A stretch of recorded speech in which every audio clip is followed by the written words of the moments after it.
getting cold, you're needing a shoulder. Puff out your chest and be a little bolder. All we do is we buy and hold. There will be shills who wanna steal your thrills. There will be friends who hold till the end. There will be doubt, fear and cloud, but it's all in your head. Those hedges are dead. Panic and fear really are near, but it's not ours to own. We have shown that all we do is buy and hold. Oh, there will be shills who wanna steal your thrills, and there will be friends who hold till the end, and there will be doubt, fear and cloud, but it's all in your head. Those hedges are dead. So when the night's getting colder, you're needing that shoulder, these apes got your back, we got each other. All we do is we buy and hold.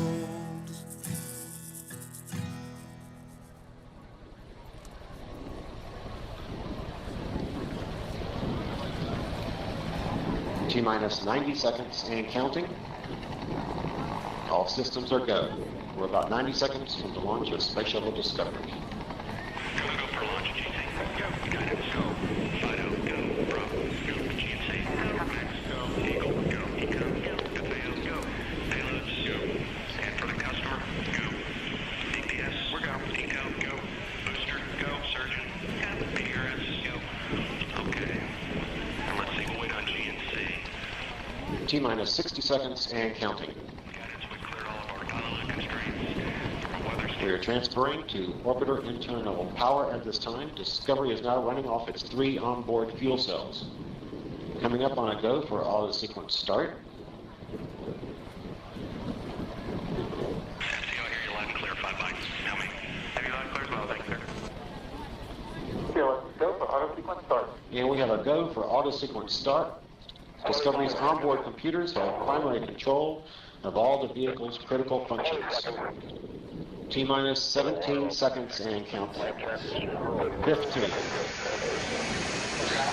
12, 11, 10, 9, 8, 7, 6, start, 2, 1, booster ignition, and liftoff of the Space Shuttle Discovery, returning to the space station, paving the way for future missions beyond.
Guidance now converging.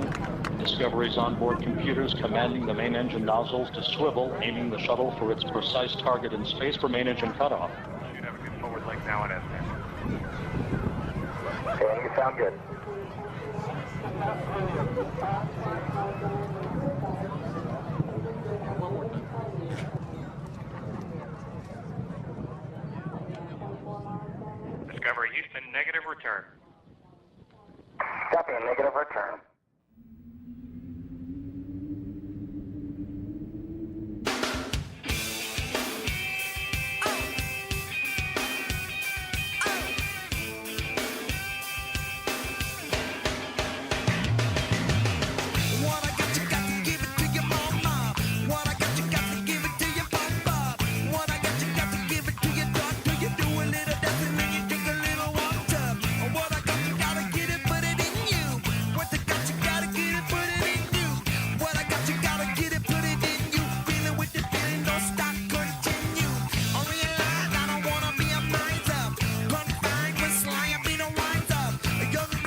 Good morning, you filthy apes. Welcome to AMC with KC, where we buy, we hold, and we screw those hedgies. Screw them!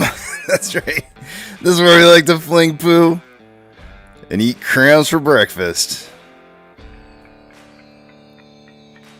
Rock strong. Good morning. The title for the day today, guys, is not what I expected. I thought there would be much crazier things happening with the Nvidia earnings release, and it was actually way more mild.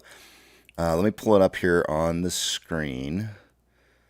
Go to over to Nvidia. Last night I was tracking it, and we were kind of watching it right up until you see the boxes starting to disappear here.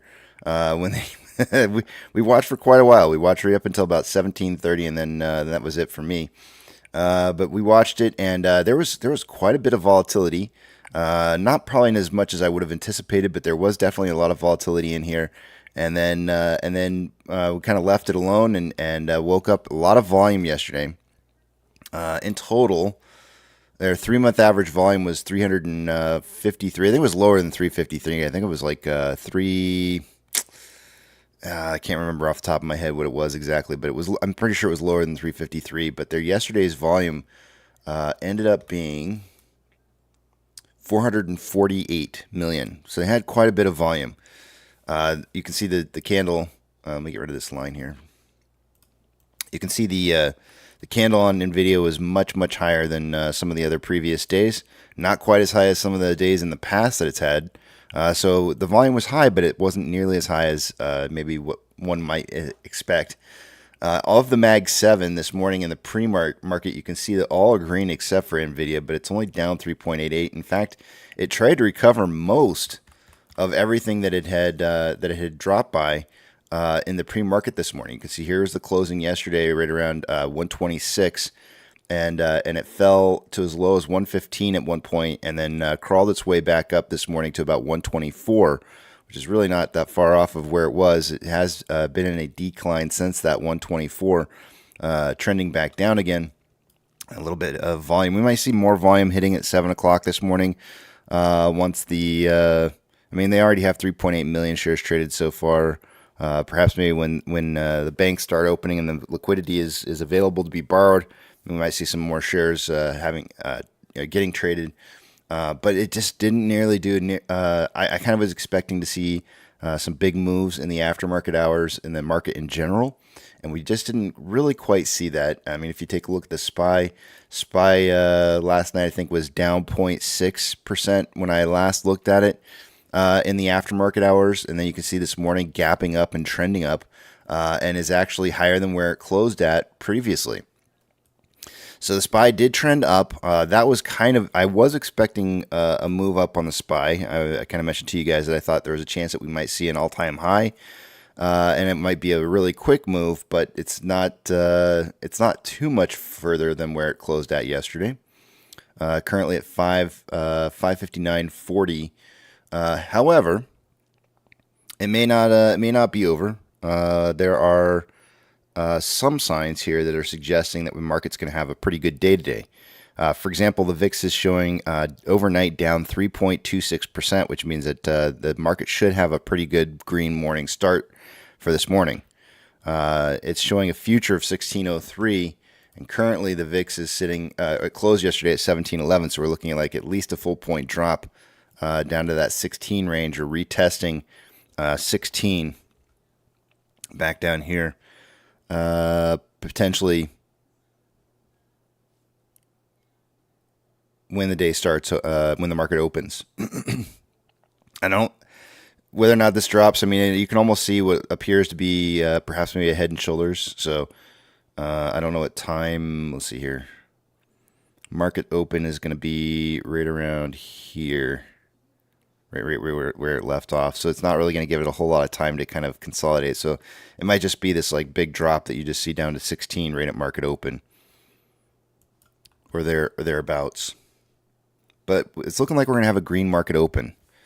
I was expecting that, but I was expecting something much bigger, much bigger than what we're seeing right now. And that's the part that is a little confusing to me. Well, I don't think it should be confusing. And the reason that I say that is because, we've talked quite a bit about elections and how much that may be playing into market stability and perhaps maybe why things are playing out the way that they are. And so if truly that the institutions are trying to kind of play it safe, so to speak, this might be what it would look like, playing it safe until election time. And then we have interest rates being potentially lowered, more than likely, and that's right before, about 3 weeks before the elections. So it's possible with the interest rate lowering right about that time, 3 weeks later, perhaps we start seeing the market making some bigger moves during that period of time. That's all I got for you guys, but it is time for numbers. RR says, what was that song? That was the Red Hot Chili Peppers, Give It Away. I couldn't believe I hadn't played it yet. Pretty sure I was saving that one for a long time. So that's probably the reason why. Let me take you guys over to the other page here. I'm not going to be able to see what it is that you guys are saying, so hold those personal thoughts, comments, questions, and concerns until you see the Big Tramp backup on the screen again. Two-factor authentication. If you don't have it, you may want to consider getting it, as it could prevent somebody from getting into your account that shouldn't be in your account. If you sign up for that and your broker allows you to put in a secondary device to be able to receive that access code, you might want to utilize that, as you never know when something's going to happen to your primary device. Last but not least, and also very important, safety precautionary thing you can do is to get a statement of your portfolio from your broker and have that on hand in case anything should happen. You never know when something crazy might happen and you need access to seeing what it is that you hold. So have a copy, especially anytime something changes in your account. You need to have a copy of that and hold on to that as well as you do your shares for your own record keeping. Starting in the top left-hand side, nobody had this as a prediction on this kind of move down to 474 for a close. Nobody really missed either, though. So there's that. So points around for everybody for yesterday's price predictions. Remember, they are not meant as financial advice, just simply four apes trying to guess the price as best we possibly can. Let's put these tally points in. I really felt like there would be a close lower, but not that low. I did not see that coming. And it's funny because I actually predicted, I think, a penny higher. I went with a 502 close, and even though I suspected there was a chance we would close under 5, I still went with a penny higher. And man, I should have gone with those gut instincts. Short exempt volume. Yesterday our volume was definitely up. We ended up having, let's see here, what did we have in volume? Remember that on the 20th, or not 20th, the 26th, we had 12 million shares traded, which would have been on Monday. We didn't quite hit that number. We had 10.8 million shares traded yesterday. And from that 10.8 million shares, the total amount of short exempt volume,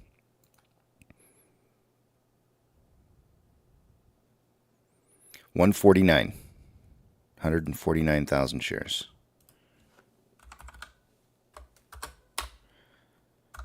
Day-over-day price change, we were down 5.01%. And utilization, I think, dropped again. Utilization, 56.92%. Nope. Okay, that's yesterday's numbers. Let me refresh this and see if it updates.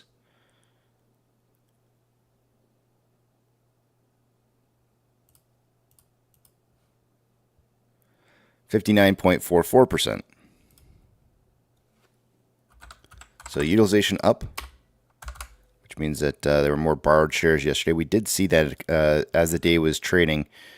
Ortex was reporting like 1.65 million shares borrowed yesterday, so we were seeing some borrowing going on, so that's not too surprising. Max pain yesterday was $5 on AMC and $21.50 on GME. Will max pain drop to 450? I don't think so. I think it's going to stay 5 on AMC. Let's see here, and it is indeed 5. 2150 I think is going to drop on GME to 2021. I really do, because they closed out the day yesterday at 1990. I really think that 2150 is dropping to 21. It didn't. That is surprising. That is very surprising. Right now, they're currently one strike price below max pain.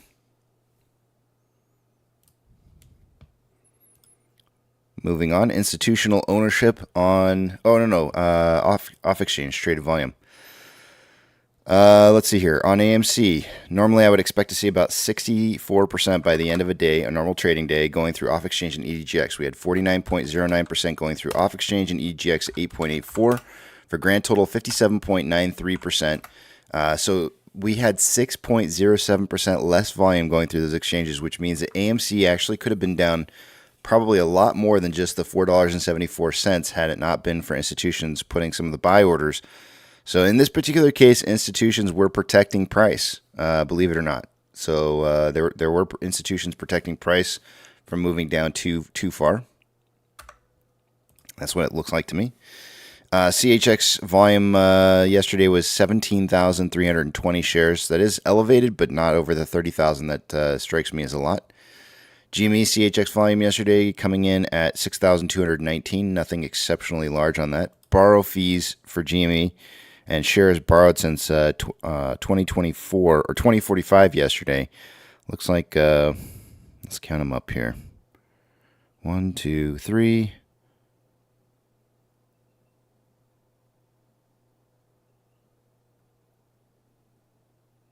$1.4 million shares borrowed since yesterday at 2045. Fees are currently at 0.36 and rebates at 4.97. AMC. Borrow fees and shares available to borrow since 2045 yesterday. We had 100,000 shares borrowed at 2045. There's 150, 250, 250,000 shares borrowed since yesterday. 2045. So that's kind of like the cutoff point that I'm using right now. 750,000 shares borrowed yesterday in total, which was about the same exact numbers as the previous day. Today so far, 250,000 shares. Fees are at 1.56 and rebate at 3.77. Taking a look at, actually, I'm going to take you over to the other page. No. Institutional ownership. I forgot about that one. Institutional ownership yesterday on AMC was 121.016 million shares. It is now 121.008. So that dropped just a smidgen.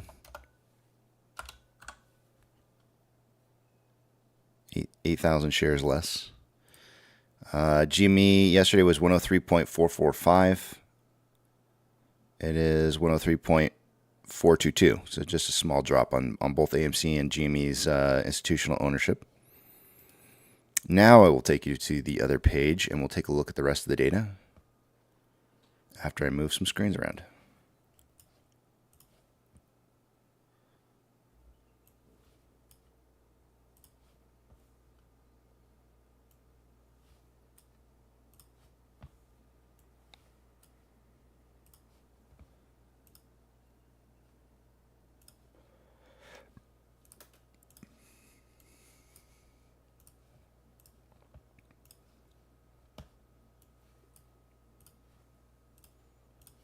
All right. Starting with options. Highest amount of open interest yesterday on AMC was at a call strike price of $5.50. That is still the case. Yesterday we had 23.5 thousand contracts in volume. Today we have 21.2.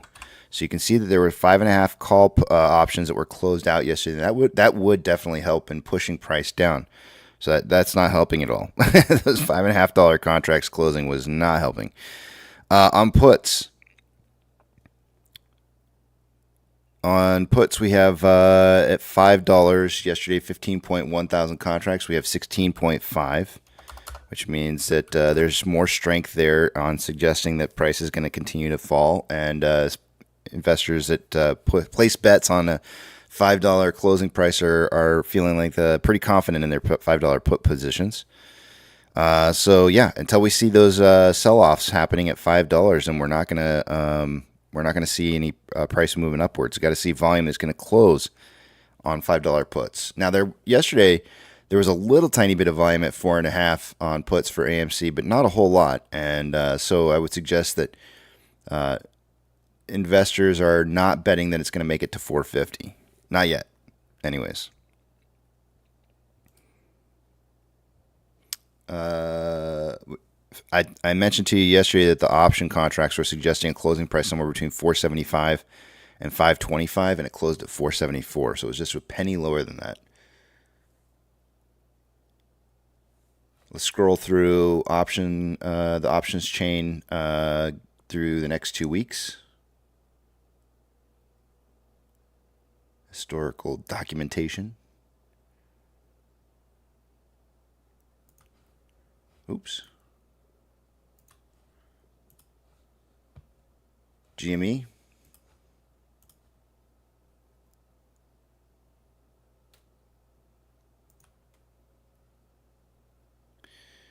Highest amount of open interest closest to where they're trading at in price. Probably let's go with the 22s with 8.8 thousand contracts. Highest amount of puts coming in at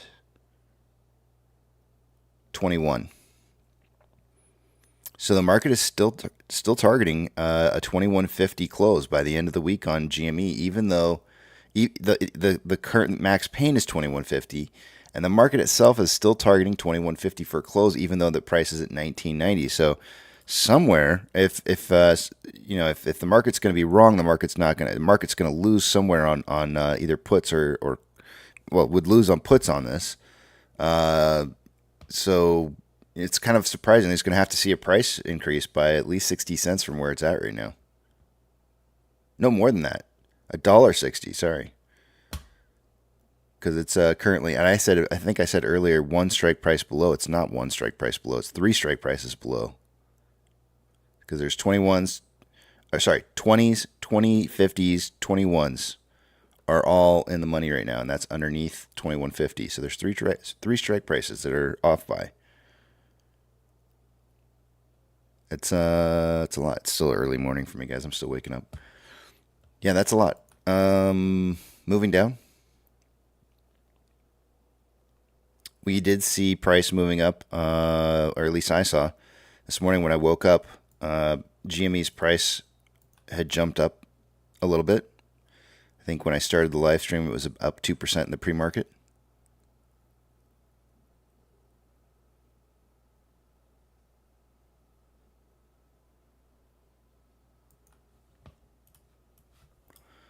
Ortex.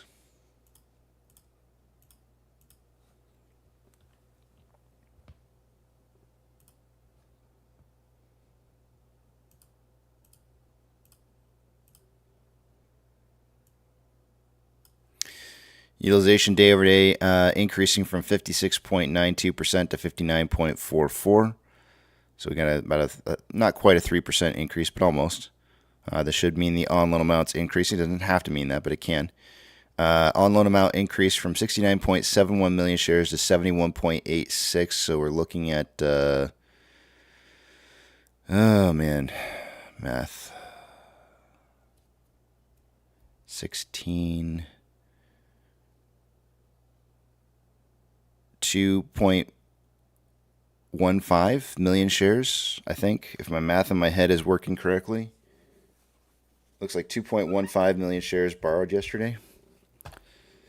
I'm not confident in my math this morning, so I'm going to definitely pull out a calculator for this. 2.15. Should have just pulled it out to begin with, but I wanted to try. Let's see, 7186. Probably way off.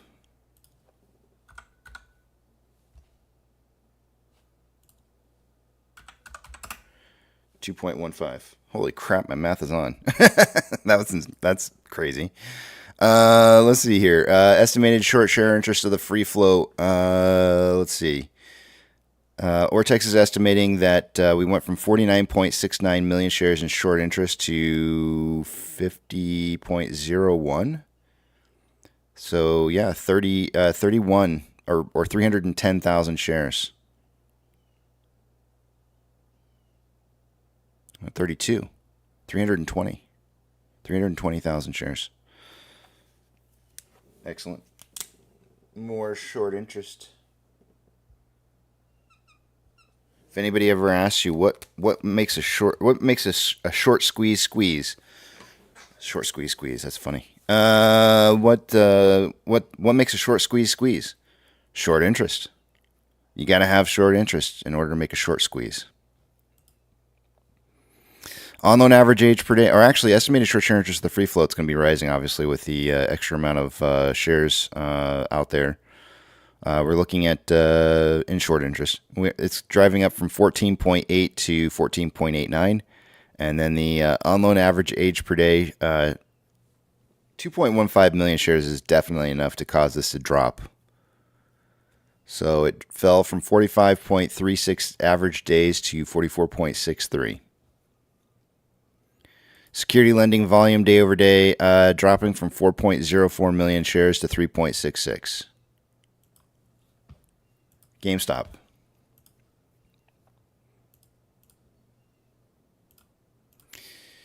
Utilization day over day dropping some more. 26.86 down to 26.15.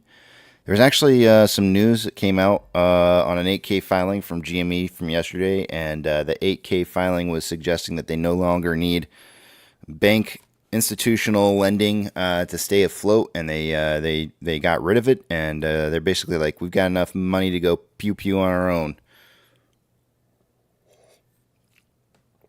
So, of course, that's going to be some probably good news to investors in GME, including myself. On-loan amount coming in a little bit lower from 28.73 million shares down to 28.15. This is definitely this is probably not good news to anybody who's shorting the stock, because it means that GME sees themselves as being self-sufficient now, and that they can work off of what it is that they make and off of what they have in cash. So, estimated short share interest of the free float dropping day over day from 9.26% to 9.22%. And the on-loan average age per day rose from 36.12 to 36.67. Security lending volume down from 2.19 to 1.07. Now, I mean, if there was ever a case that needed to be made that somebody should not be shorting this stock, it has definitely been made. That case has been made. So we may see shorting, those who are shorting against GME trying to get out the door as fast as they can.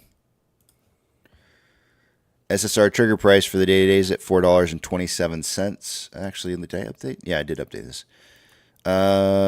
We have no option data for me to be able to read off. GME's trigger price for SSR is $17.91. No options data for me to read off. Orders by Fidelity customers. I do not expect. Actually, I just want to mention, I want to throw this out. Look at what retail, these are orders based off of what retail is doing, guys. This is not institutional orders that are coming through. This is retail orders that are going through. And I want you to just kind of take a look as I scroll through this, because the very top two are kind of interesting on this list here. Retail was suspecting yesterday something that may have not been something. It tells you what retail thought would happen as a whole. And to me, I find that very, very interesting because I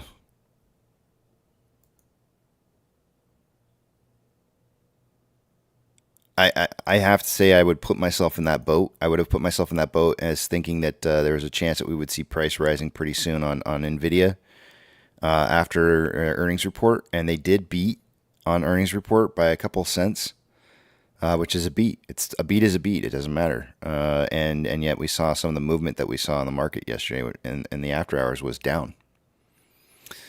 But yeah. Just I'm going to scroll through this real quick here, and there might be some interesting ones in here that you will see that retail is buying versus selling. AMC and GME are not on the list. Just kind of take a mental note. MMRI was 241.24 yesterday. When we ended out the day, it's 240.87. We're kind of hovering at like this 240 range-ish right now. Sometimes some risk on, sometimes some risk off. Yesterday when we started out the day, we had 0.044 as a spread between the 2-year and 10-year bond yield. And when we ended the day, it was 0.031. This morning, it is currently at... What did I do? 0.03. So we are seeing the 2-year catching up driving down towards. I say that. That's actually not what's happening. If you look at it, it's actually the 10-year that's increasing while the 2-year either holds or drops with the 10-year when the 10-year does drop, and even more so. So the 10-year is starting to increase in value on the yield. So we're seeing a normalization overall. We started out the week at an impressive 0.103 and are now at 0.03. So we've gone down the gap between, and you can see it. You can see it on the page here. You can see the gap between the 2-year, which is the blue line, and the 10-year, which is the gold line. You can see it decreasing as time goes on here, getting smaller and smaller and smaller. Of course, the last time when the carry trade went through, you can see here on the page, the carry trade went through on the first red line. Yields started dropping across the board, and actually the 2-year had actually gone up above the 10-year at some point right after that carry yield, and then immediately dropped and dropped below and was no longer inverse to the 10-year. Even if it was just for a moment, it did happen. But then stabilized kind of in between for a little bit, kind of went back up towards the 10 or the 30-year, and now back down towards the 10-year. Looking to normalize.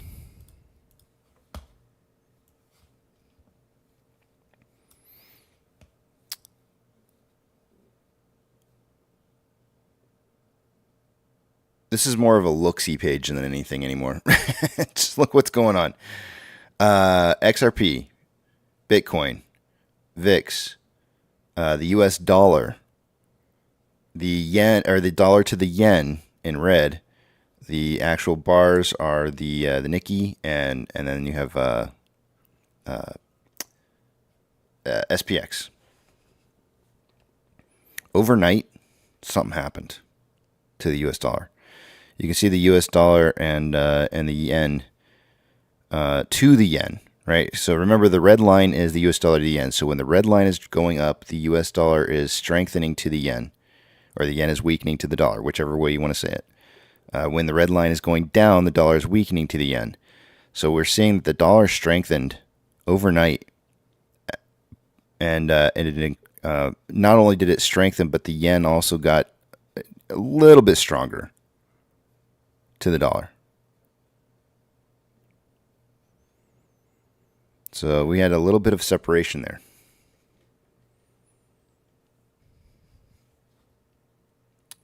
Perhaps maybe some money internationally investing in pulling out of the U.S. markets, perhaps.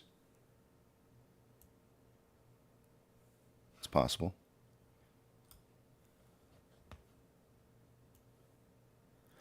VIX futures down 3.56% for 1598 open.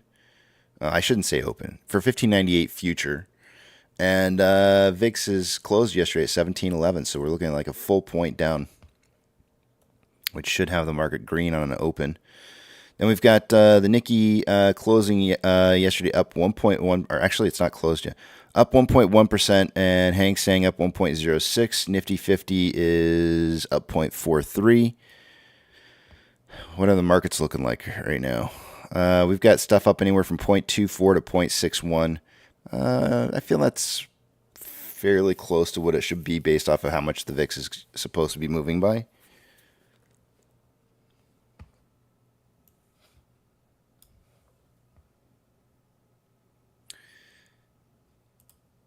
Of the Mag 7, 6 out of the 7 are green. Financial institutions that have changed more than 2.5% since yesterday's closing price will get a shout out. You have Coinbase at up 2.52%. CIBC is up 2.68%. And that is it. Gold is up 0.76, trending up. Silver is up 1.41. Oh, sorry, hold on a second. Just lost my headset. Silver is up 1.34%, and looks to be trending down. Let me look at the bigger picture here. It's consolidating. Consolidating after a trend up.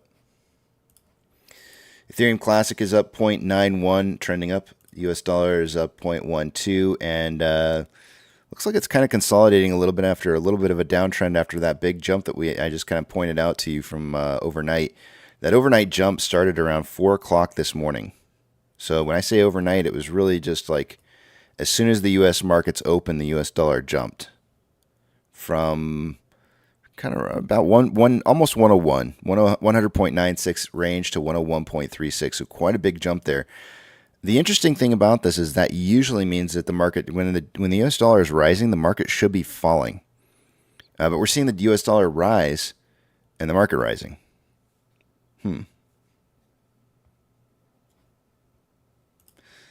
Give it away now. Spies up 0.29 and trending up.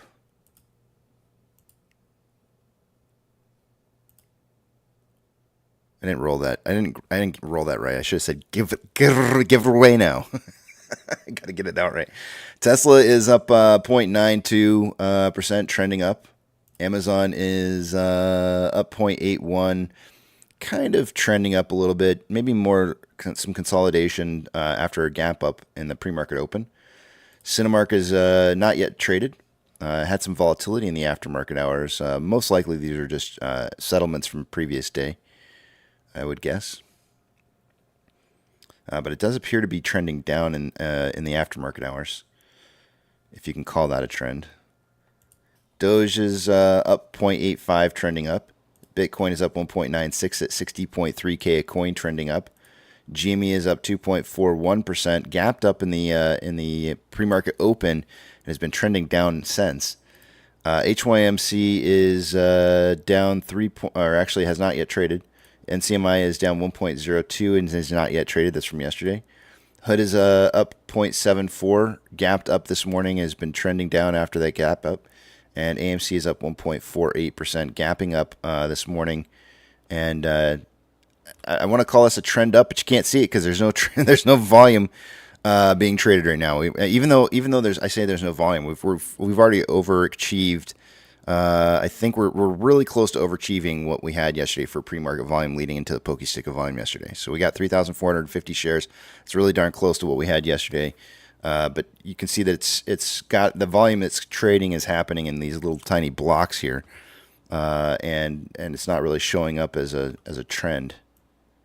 It's showing like rabbit pellets, little rabbit poo-poos. Inflow versus outflow yesterday.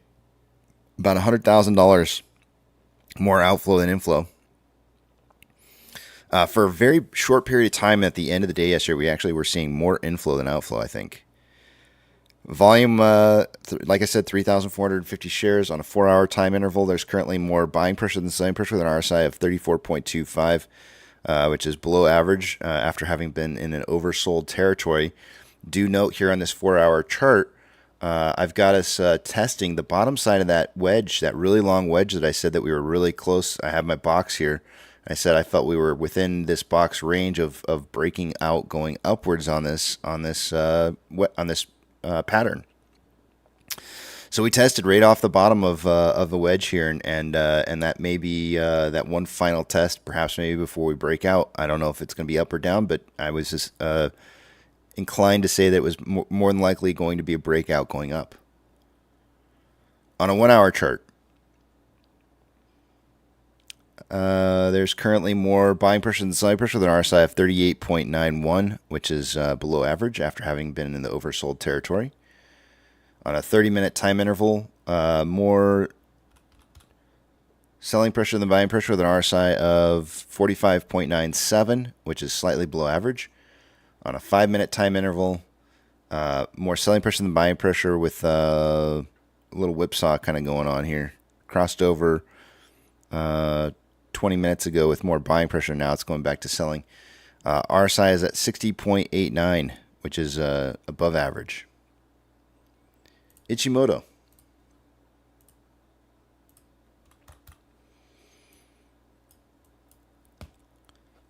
Can you imagine recovering everything that we lost yesterday? We've been seeing a lot of this lately. We've been seeing a lot of it, right? Like these, let me get rid of Ichimoto here for just a second. I feel like we've been seeing these temporary dips, perhaps maybe for somebody to close out positions on a short-term basis. So this 8/5, this date right here where we saw it, 8/5 was a Monday.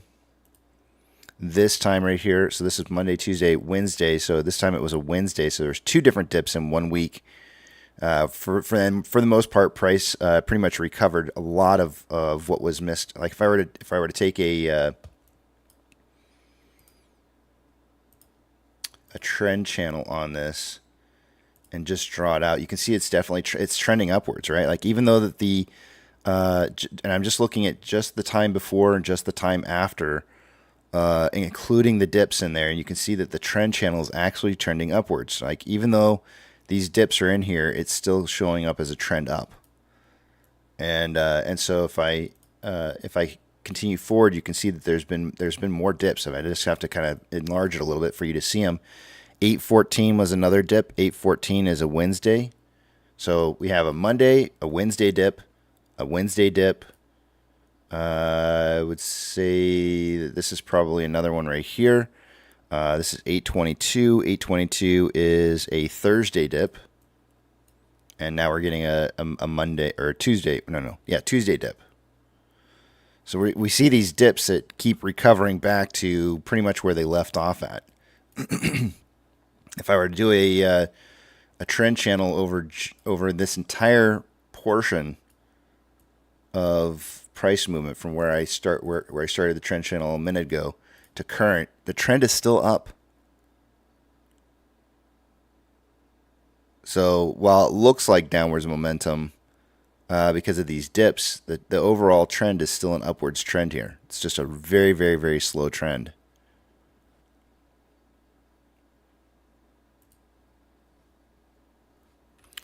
But let's go back to the Ichimoto. So Ichimoto is saying there's a possibility that we see that trend back up for a potential possibility on breaking through a red cloud. The thinning portion of the red cloud really is for midday today that leads into the pre-market tomorrow. So if we were to see a close, and we know that price likes to kind of trade sideways oftentimes. So if we were to see a close today that would trade sideways and move into a green, green price movement upwards, then that would be somewhere right around 498, 499 for a close. Getting our pokey stick of volume coming in right now. It's giving us 33,000 shares, which is just about what we had yesterday. It's a little bit lower. So 5 to 25 million is going to be the volume prediction for the day today.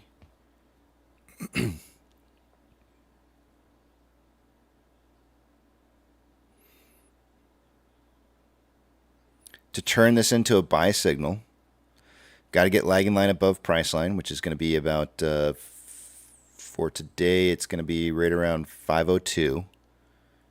But that doesn't put the price above the cloud.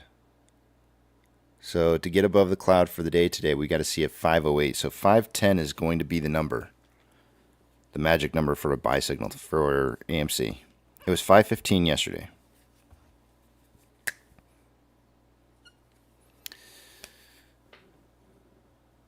On a 4-hour. Lagging lines below price line, conversions below base, prices below the cloud. We've printed TD9, which means that we should see a reversal in the other direction. And we have red cloud ahead, followed by green cloud, followed by red cloud. So a lot of volatility is what this is suggesting in here. Will we see a break through this? This is suggesting that not necessarily by today, but perhaps by the end of tomorrow or the day after, which is Monday, Friday or Monday, that we may see a price break above $5 again. And this is actually saying 504. So perhaps by Monday we see a 504 value? Maybe? In order to turn this into a buy signal, lagging line has to get above price line. For today, that's definitely going to be at around 505. That would put us above the cloud. And would probably drive the conversion line above the baseline. But I'm going to go ahead and write in 510.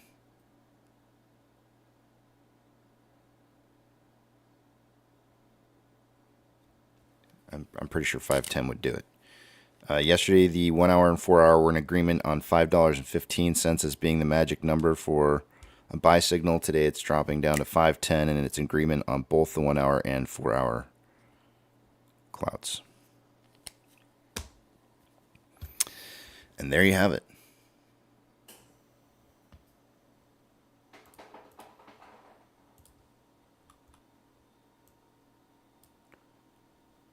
Pokey stick of volume was 30.3 thousand shares. Give me 1 second while I did not clean off my glasses again. I'll clean off my glasses.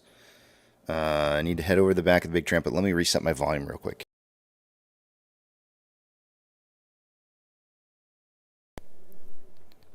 Is that working? Test, test. Let's see. Let me head over to the back of the big tramp. Testes, testes. Okay, this seems to be working. Let me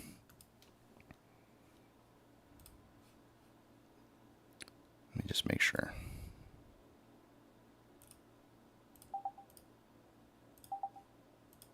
All right.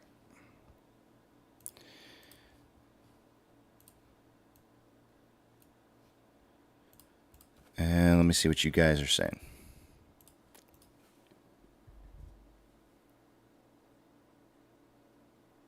Danny says Casey's Spanish now. Just because I did the... I can't do... Did you know...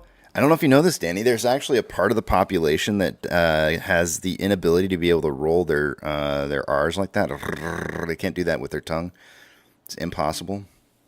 They lack the necessary muscle genetically, which I find hilarious. I don't know why I find that hilarious. I find it hilarious because it's just such a weird thing. You know, it's like, why in the world would somebody lack that gene to be able to roll it? I mean, why? What's the deal there? It doesn't make any sense. I can understand being born without a limb. I can understand being born missing some kind of body part, or maybe even an organ. For some reason, the inability to be able to roll your R's. I find that, like, you know, it's just kind of one of those weird things in life where it's like, well, sorry, but you just didn't get that special muscle. And I think actually, I'm not positive, but I think actually one of my kids may suffer from that.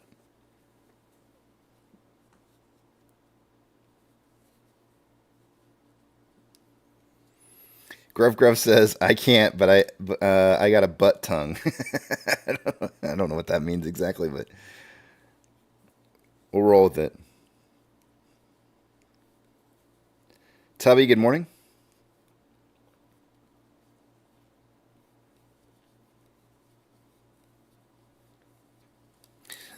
Tom says I need to play Roller Coaster remake by the Red Hot Chili Peppers when we have when price starts going spastic. Yeah, that's not a bad song, and it would be appropriate. Look it up. All right, I'm gonna look it up, Gruff. Give me 1 second. I gotta finish cleaning off these glasses here. This is like ever since I don't have a video camera, I stopped cleaning my glasses because one of the main important things for me before in the past was that you see me clean my glasses because it's just kind of like one of those like Mr. Roger moments. Like you got to see Mr. Rogers like change his sweater, take his jacket off, put his sweater on, change his shoes. It's just how you start your day, right? That was my thing, and now I've don't have a camera, so it's like, well, you can't see it, and so I forget about doing it. They are clean now, kinda, sorta, close enough. Nope, that's not good enough. It needs more. Time to wash my cleaning cloth. The haze is unacceptable. Corey says, what do you think of people's pensions being invested in Nvidia? Oh my gosh, man. Dude, this whole... and here's the other part, Corey, right? When the market starts to dump, who do you think they blame for the investments? People's pensions losing money. Who do you think they blame? Because guess what? I can guarantee you that the institutions who are investing those pensions in things like Nvidia, I guarantee you they ain't going to be taking the blame themselves. They're going to be pointing at everybody else, and they're going to be like, it's not our fault. This was a good investment, and it shouldn't have happened. We felt that it was a good investment, and there was no reason. It's not our fault. Nvidia lied about their numbers on their books. Something else happened. It's not us. We weren't responsible for piling into it while everybody else was institutionally, and creating a situation where there was this massive bubble like Enron on Nvidia. So yeah, what do I think about it? I think it's a bunch of crap, is what I think it is. That's and I feel like every single one of these pensions that are investing into Nvidia, the people who own those pension plans ought to be raising hell right now. Absolutely raising hell about where their money is invested in the marketplace.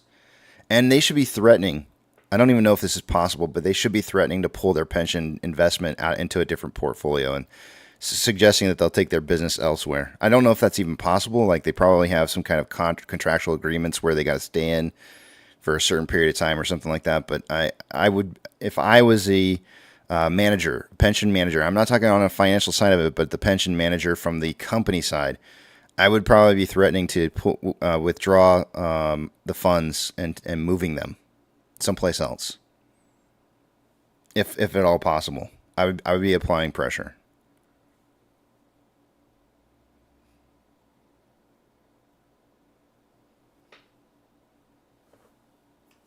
All right, let me look this up. Grove says I have no point to my tongue. I can't even lick above my top lip. Sounds like you're tongue tied. Let me look this up here. Butt tongue. Hold on a second here. Butt tongue. What is it? Oh yeah. Yep, I see it. Interestingly enough, they actually showed a very safe image. I was afraid to look that one up a little bit. Not gonna lie. There's a very safe image. Let me copy this here. That is not the image I'm looking for. This is so cute, guys. You're going to love this. This is cute. This is very cute. Whoever's baby this is, you got a cute baby. That's so cute. That's a cute baby. That is a butt. That definitely looks like a butt tongue. I see it.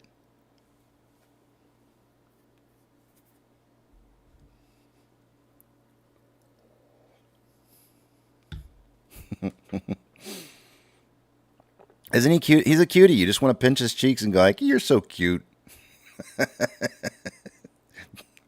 I can't stop. I love it. I think it's great.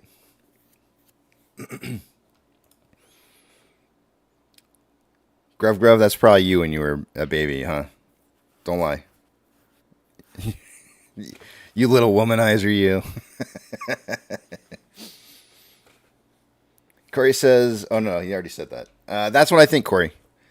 I think that. I think it's absolutely trash because all those people's pension plans are going to get absolutely effed, and those people who are probably expecting to retire. It's already happened, by the way. The people who are expecting to retire are now dipping into. Pirate just mentioned it.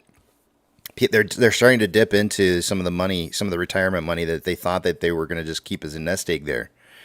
And as a result, what that's going to do going forward is it's going to lower the amount of money that they can withdraw on a weekly or monthly basis, whichever it might be that they're doing it in. They're not going to have as much coming out, and so whatever it was that they were relying on is no longer going to be good enough. And on top of that, you now have an economy where everything costs like it feels like double what it cost 2 or 3 years ago. So if they weren't anticipating any kind of like massive increase in cost of living, price of gas hasn't really gone up all that much, but everything else has, right? Like just wait till gas goes up. You just wait till gas goes up, and let me tell you something. Let me tell you something. Let's look at this. Let's look at this again. We were looking at it yesterday. I still got it pulled up here. Oil's about ready to break out, guys. It is absolutely. It wants to break out so bad, so bad. This is so much of a beautiful breakout setup. It's almost as cute as this little baby. It's almost as cute as that little baby there. It is looking really, really, really like it's going to break out here. It's getting down to that final point in time to where's my rectangle at? I don't see my rectangle. It says I got a rectangle, but I don't see no rectangle. Where'd you go, rectangle?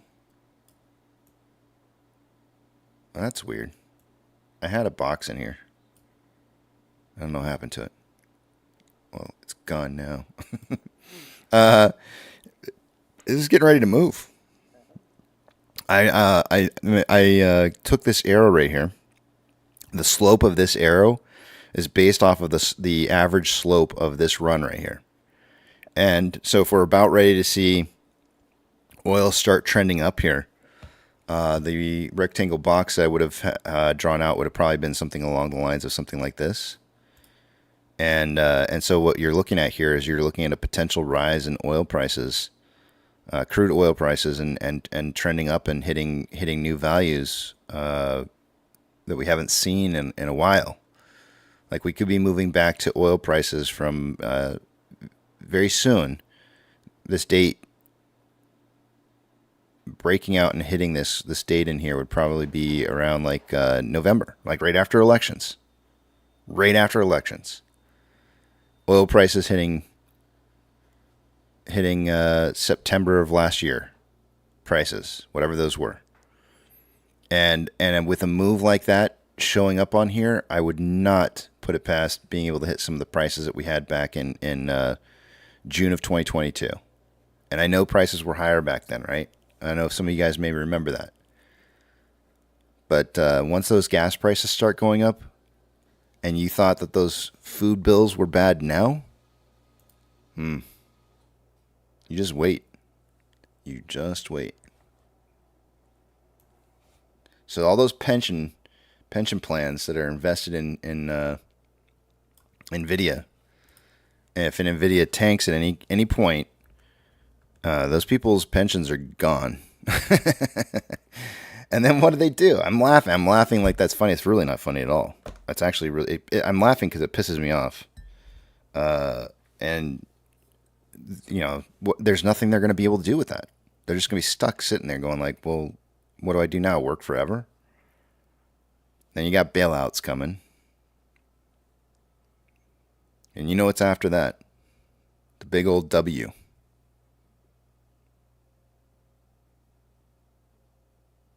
That's what it leads to.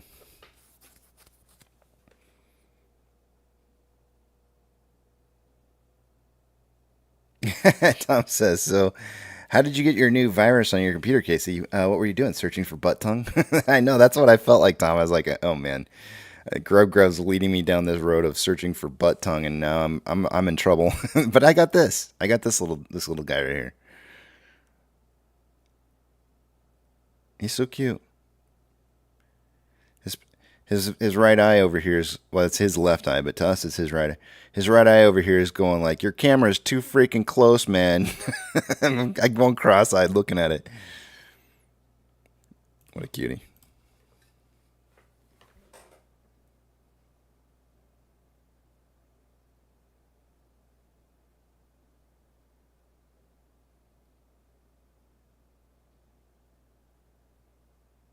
Corey Jones says, "Yep, overexposure in those companies might have been might not have been a great thing."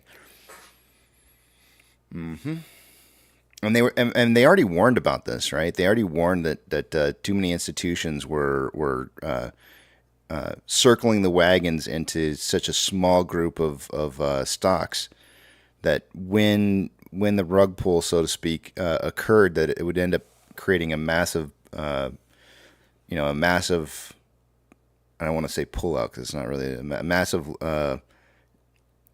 shift in investments, and it cost probably a lot of money out of those investors who had their money invested into those companies, just kind of disappearing.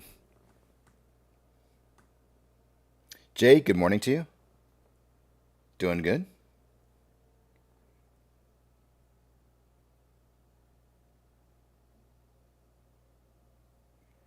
Petro says bailouts and bonuses are coming. I know bailouts. I don't know about bonuses, but yeah.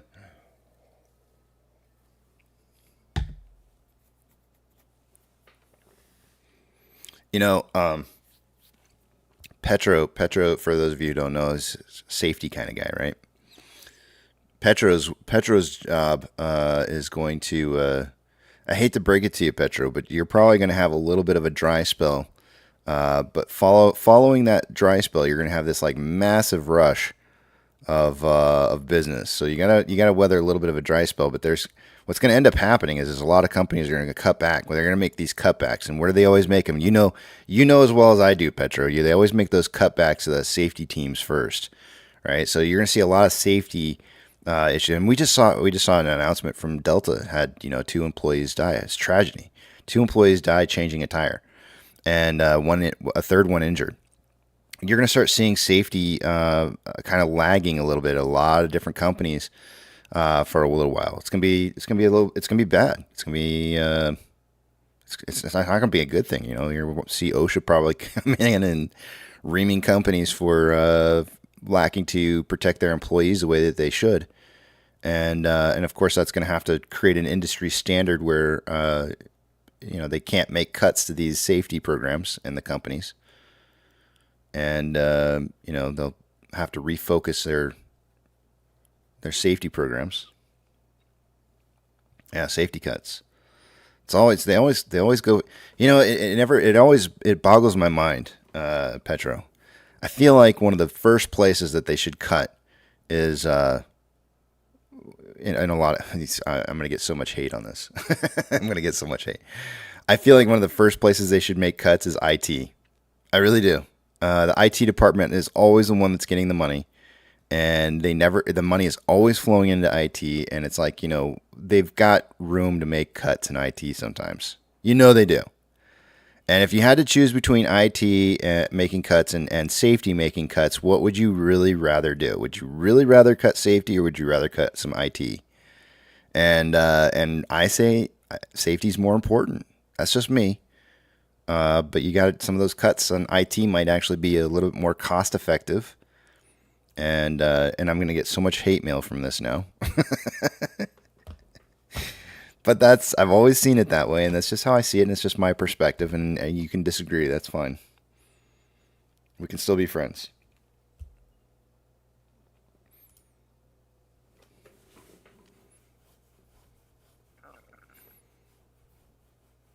I'll tell you where the money flows back into first, though. Well, maybe that's not true. Yeah, that's probably not true. I was just going to say safety usually is where the money flows back into first, but it's not true. it's IT. IT's always getting those raises all the time.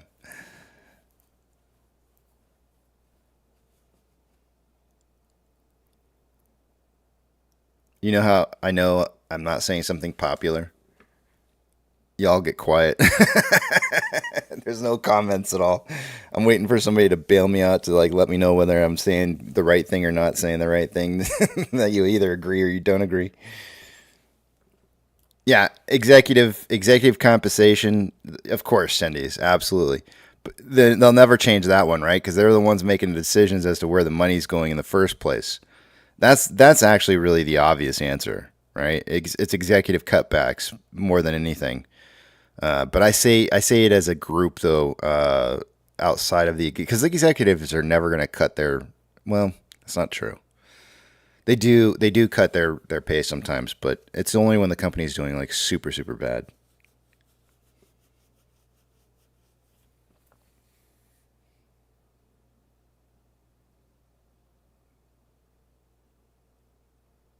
But I agree with that. The executive the executive pay cuts should probably be on the top of the list. I mean, if you have to make cutbacks, that's where it should start top down. Leadership should always show that they're willing to take the hit just as much as anybody else, and I agree.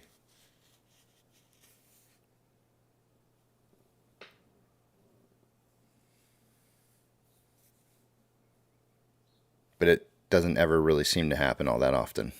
I shouldn't say never, because there are actual good companies out there. In fact, AMC is one of them, right? Like Adam Aaron took a pay cut. There are good companies out there with good CEOs who are willing to take pay cuts in order to show that that they say what they mean and that they're willing to take the pay cut with everybody else when times are tough. And that's good. I think that's good leadership.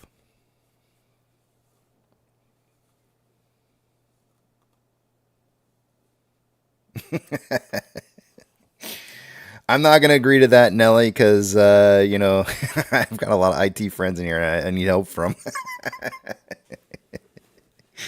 I actually really do like IT departments. It's just that sometimes I know that they're a little overstaffed and sometimes they have a little too much funding. I had my dad was a CEO of CEO and upper echelon type positions for many years of my life.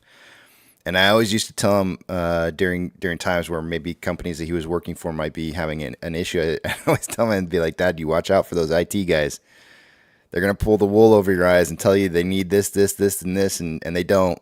They don't need any of that stuff. They're gonna tell you, oh yeah, if you want to have functioning stuff, you need these things to get going. And yeah, and I'm like, you don't have to have that stuff. And he actually, one of the companies he was working for, they actually had a really terrible thing happen where one of the IT guys held him hostage. He set up. I don't remember the exacts on this, so I don't know if I should really say it, but he set up some kind of system for the company and then just left. And he took all of the information that was needed for how to kind of run the things that he had set up before after he left, but he was still getting paid. He didn't like quit. He just didn't show up to work anymore. Kind of almost like a Jurassic Park type maneuver, where he just up and wasn't there anymore. Ha ha ha! What's the magic word? Oh no, it was say the magic word, and he kind of pulled one of those numbers on him, and it was devastating to the company.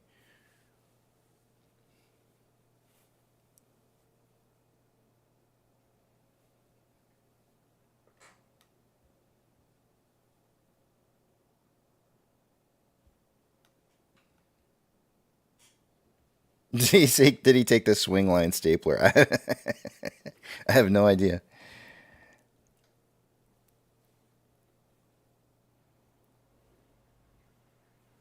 Yeah, you got to be careful though.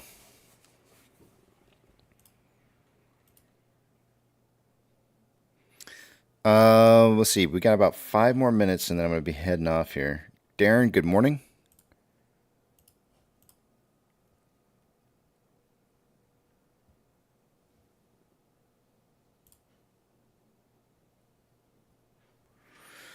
What are your thoughts on participating as a victim in the Andrew Left case? Didn't he already get... I feel like he already got a plea deal. I feel like he already had a... Am I wrong about this? Hold on a second here. I feel like he already negotiated some kind of... that's why I put he was singing. Let me pull this up here.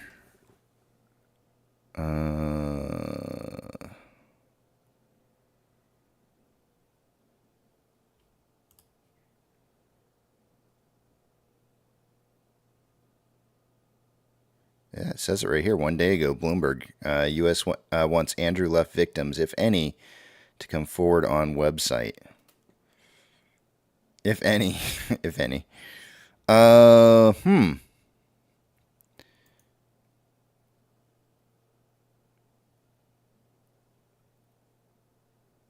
do I think about that? Well, first off, I guess you would have to have had some kind of contact with him. You would have to know that I guess that you were somehow or some way or another that you were a victim. I don't know that I can claim that. I actually don't even... I don't think I had ever had any direct involvement or that I know of with him whatsoever. Can't say the same about some of the others, but what do I feel about that?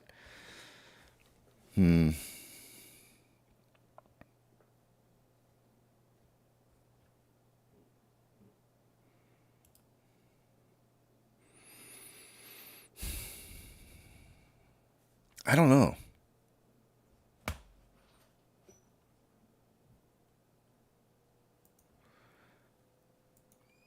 The U.S. is seeking court permission to set up a website to allow potentially thousands of victims of short seller Andrew Left's alleged fraud to come forward, saying there are too many to reach out to directly. The website would include an email address and telephone number for a victim assistance hotline, similar to those used in Bernard Madoff's fraud case and former OnTrack Incorporated CEO Taryn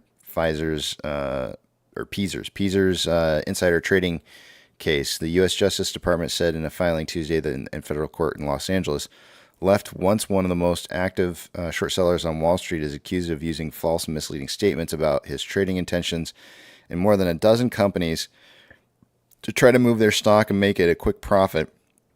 He was charged with securities fraud in July following a wide-ranging probe into the industry. Potential victims include anyone who read or heard Left's commentary through his website, his Twitter account, and other over the airwaves. Prosecutors said in the filing his trading also may have harmed thousands of counterparties and other market participants, all potential crime victims who traded in the targeted securities during the relevant periods, the U.S. said. I don't... it's possible that I may have read stuff of his and I just don't even know it because I'm just really bad with names. I think each individual has to come up, has to determine for themselves whether that's something they want to be a part of. I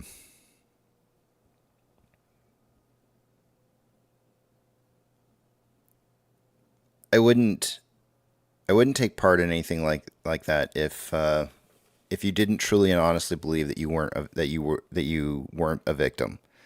Like, you legitimately really have to know that you were, or you feel like you were a victim in order to participate in something like that. So if you do feel like that, I mean, if you had some kind of interaction or you read some of his things that, maybe caused you some emotional distraught or whatever, I guess, it's up to you. I don't know. I'm probably not going to be looking to participate, but that doesn't mean that you can't.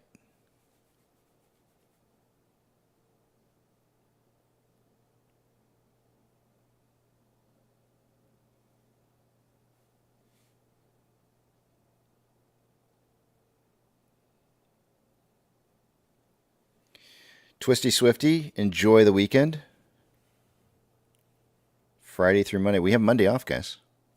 In case you didn't know.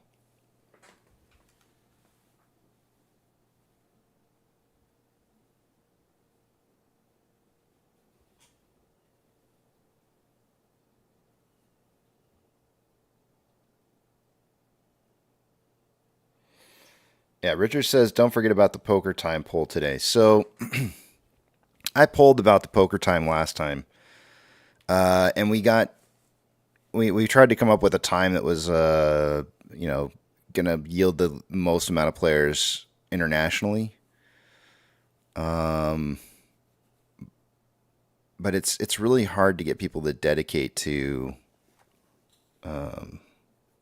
like middle of the afternoon or even early morning. Like I feel like we did it at like 10 o'clock in the morning or something like that, to try and, because that way it wasn't going to be too early for some people, it wasn't going to be too late in the U.S., and then for people who are overseas, it wasn't going to be too late in the afternoon either. So I don't know if I'm going to poll or not this time though.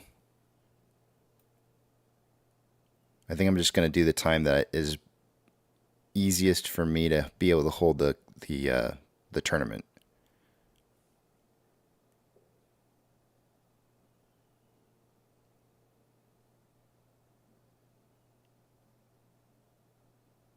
Let me think about it. Who is that? Is that Rex? Rex is back. Rex, how's it going, man? Good to see you.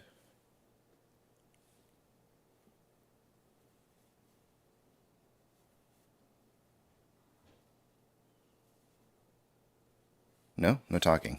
Okay. I thought maybe you'd have something to say, but I gotta take off for break. Let me put my message up on the screen.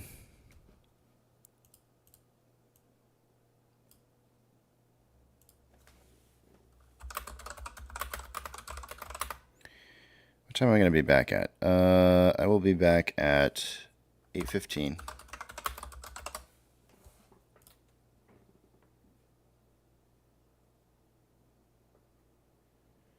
But Donkey Kong, thank you.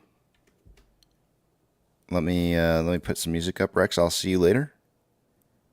Heading out. And others down there loved him. He had these beautiful golden curls. Thanks. Rex is going for the censored content award for the day-to-day of not being able to talk and just being Bumblebee. Let's see here. Let me put on some music for you guys, and I'll see you in a bit.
Living life on the open road, ain't got no home, just a van for mine. Long beard hanging down, taking AMC, it's all about the line. No ties, no suit and tie, just dark circles round these tired eyes. Sipping coffee, crunching numbers, technically analyzing. Window down, wind in my head, I embrace the gritty grind. There's my castle, roots my kingdom, no place else I wanna be.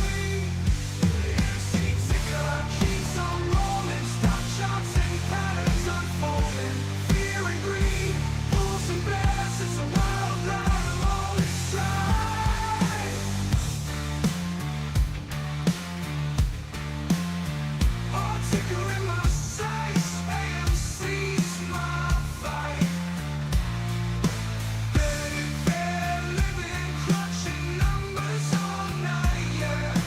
Fan of the beer, tinker analyst, chasing dreams in the moonlight. No fancy office, just the open road. This is my life, alright.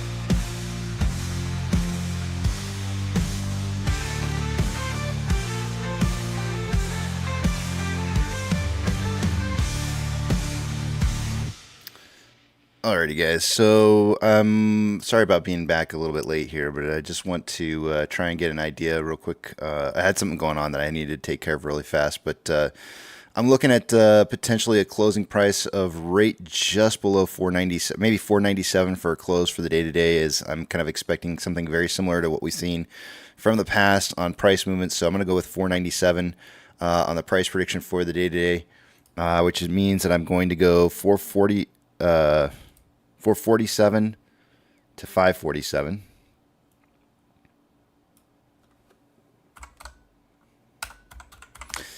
We've got Nana coming in with a prediction of 494 to or 444 to 544.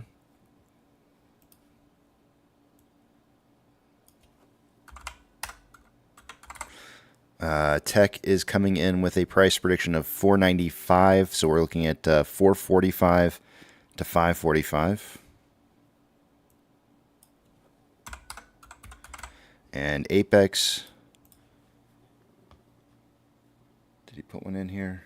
I see him in here, 441 to 541.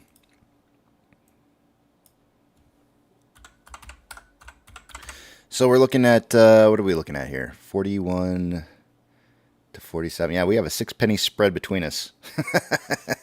not very much. There's not a whole lot of room there for us, but we are all kind of in the same similar area on these predictions. And 8:26, it's time to get this morning started. I'm sorry I'm a little bit late getting back here, but had to really take care of what I needed to take care of. And we'll talk a little bit about it maybe coming up here, because I think that it's an important topic, and it's actually kind of changing or molding what it is that I'll be speaking about for today and tomorrow as well. So I will see you guys on the other side of Market Open. See you guys in just a bit.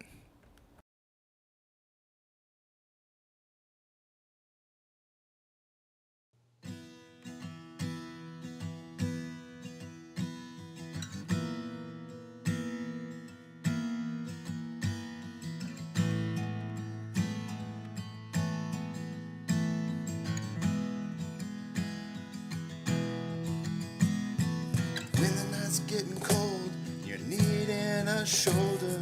Puff out your chest and be a little bolder. All we do is we buy and hold. There will be shills who wanna steal your thrills. There will be friends who hold till the end.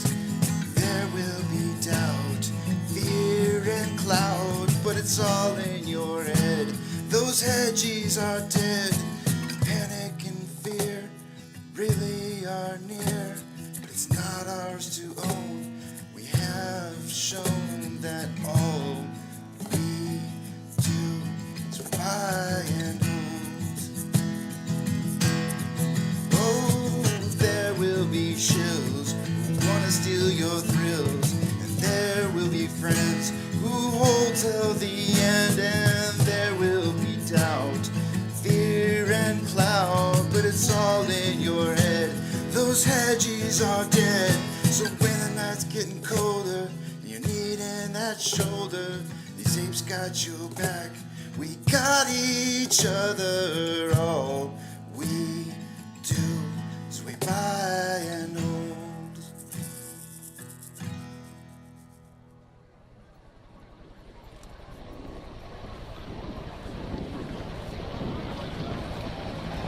T-minus 90 seconds and counting. All systems are go. We're about 90 seconds from the launch of Space Shuttle Discovery. Go for launch, GC. Go. Guidance, go.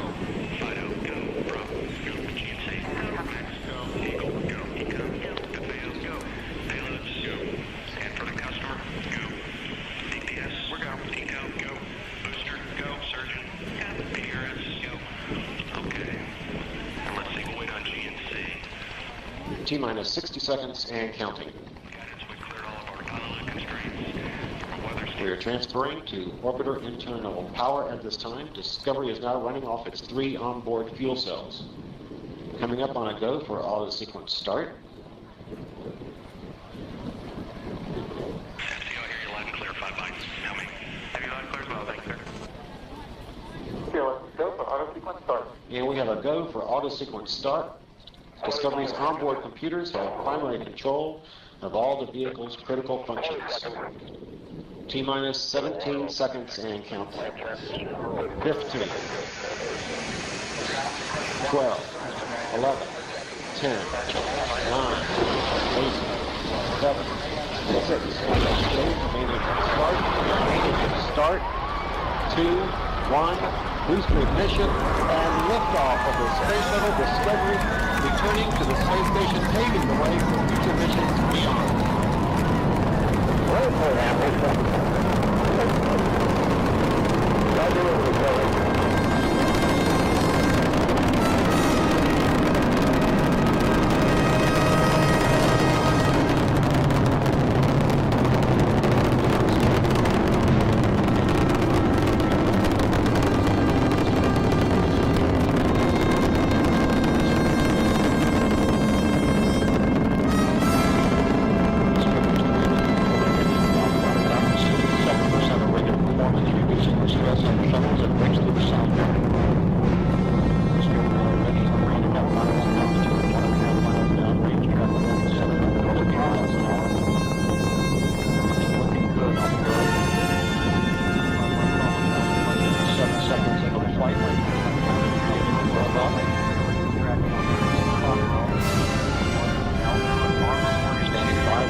Separation confirmed. Guidance now converging.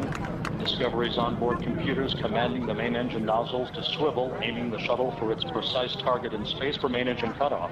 Should have a good forward leg now on S10. Okay, you sound good.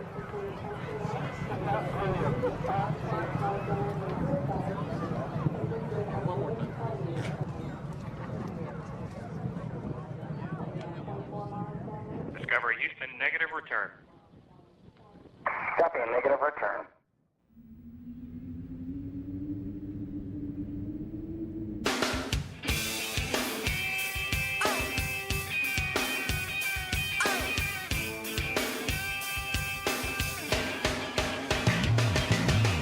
What I got, you got to give it to your mama.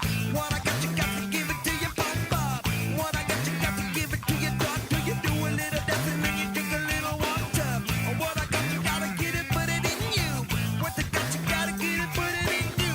What I got, you gotta get it, put it in you. Feeling with the feeling, don't stop, continue. I realize I don't wanna be a miser. Confined with sly, I be no wiser.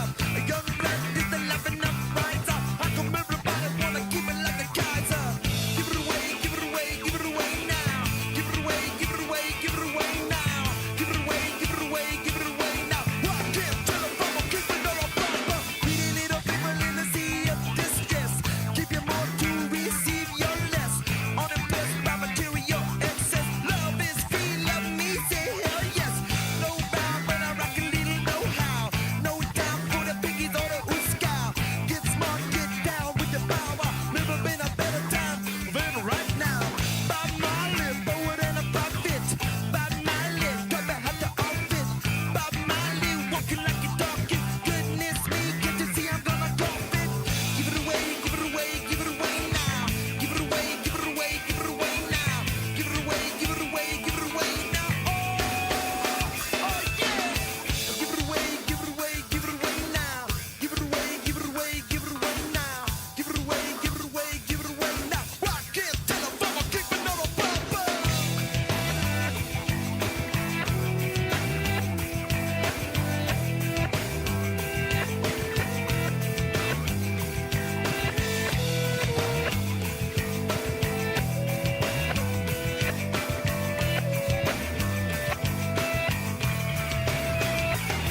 Look at me swimming in my ability, dancing down on life with agility. Come and drink it up from my fragility. Blessed with the bucket of looking mobility. Mama, I love her 'cause you love me. Long gone out of time when she scrubbed me. Feeling good, my brother gonna hug me. Drinking my juice, young love, chugging love me. Oh, there's a river born to be a giver. Keep you warm, won't let you shiver. His part is never gonna wither. Come on, everybody, time to deliver. Oh, give it away, give it away, give it away now. Give it away, give it away, give it away now. Give it away, give it away, give it away now. Rock it till the fun, I'm keeping all a bumper.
Good morning, you filthy apes. Welcome to AMC with KC, where we buy, we hold, and we screw those hedgies. Screw 'em! That's right. That's where we like to fling poo and eat crayons for breakfast. Rock strong. Good morning, guys. The title for the day today is not what I expected. Yes, I did not expect to see Nvidia doing what it was doing, but I did feel like we would see the market rising, and the market is doing well, considering the fact that we saw Nvidia not do as well as perhaps maybe the earnings report would have suggested. So let's take a look at Nvidia here real quick. Nvidia is only down 1.8% right now, in contrast to where it closed at yesterday. With the rest of the back of the big tramp, we sat there and watched right up until probably where my boxes end here, as I was tracking price movement for Nvidia. And it ended up going a little bit lower as the night continued on, and then started to level out. And then this morning, when everybody woke up, it had a gap up, started trending up, tried to recover most of the. It closed yesterday at 120. 5.61, tried to recover most of that in the pre-market this morning, then started trending down a little bit, consolidating, and now at market open, currently at 123, which is only about 3 points lower than where it closed at yesterday. So it had an earnings beat. Some people were expecting retail, overwhelmingly based off the orders that we saw in the order book from Fidelity, said that retail thought price was moving up. So retail thought that Nvidia was gonna move up because they were buying. It ended up moving down, but as a whole, and you can see here as I've got this on the page, I'll put on this whole page here, you can see that Nvidia is the only down stock right now out of the Mag 7. So we are seeing a pump in the marketplace, which is what I suggested to you would see this morning when we were looking at a lot of the numbers. The VIX was showing a pretty big drop to 16, like a full point drop to 16. It's at 1582 now. So you're going to, well, it's not printing it on the page yet here, but you're going to see this big drop to 1582, which is going to be below the red line for the open on the VIX, which is going to mean that the market should be heading up. So we're getting a big boost on the market right now. I don't know if everybody was thinking that was going to be the case. That's kind of what I was thinking was going to happen, but I didn't think that Nvidia was going to go down. I actually thought Nvidia was going to go up, much like I think the rest of retail did. At least based off of the amount of orders that you were seeing, according to Fidelity. So very interesting things happening in the market, not nearly as volatile as I would have expected. And I guess this kind of leads back to that whole idea that perhaps maybe elections is really what we're waiting for. Rate reductions followed by elections, and then potential market moving after that. So that's maybe what we're just waiting on. And so as I'm looking at... let me see if you guys are writing anything in here. I don't see anything that I need to touch on. Okay, so I want to move on to a different topic real quick here. The other topic that I want to bring up here is that last night I found out that apparently one of the movies that's releasing tomorrow is getting a little bit of censorship. And I think that this is something that maybe we should focus on a little bit. I know it's, kind of the midnight hour, considering the fact that the movie releases tomorrow. But I kind of feel like I wish I kind of touched on this earlier, because I didn't. I didn't even realize that this was really happening. I know people had asked me if I was going to go see the movie, and I wasn't sure if I would or not. But now I feel almost compelled to, considering the fact that it's getting so much censorship as it stands. And that movie's Reagan. I don't know if you guys have been hearing about this, but it's been getting censorship across different social media platforms. Let me see if I can find a quick article on this to just kind of read off to you guys. I'm just going to pull at random here. I'm just going to type in Reagan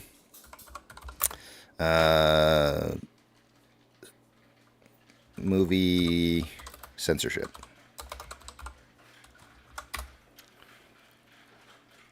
This is from the Washington Examiner. Posted August 21st, so it's not too old. There's actually articles that are more recent than that, but I'm just gonna pull up the first hit. I'm not hunting specifically here. Oh, this one's paywalled. All right, we're going for a different one. Movie Guide, movieguide.org actually. We'll go with this one. This was printed August 16th, so a little bit older on this one. Let me put this on the screen.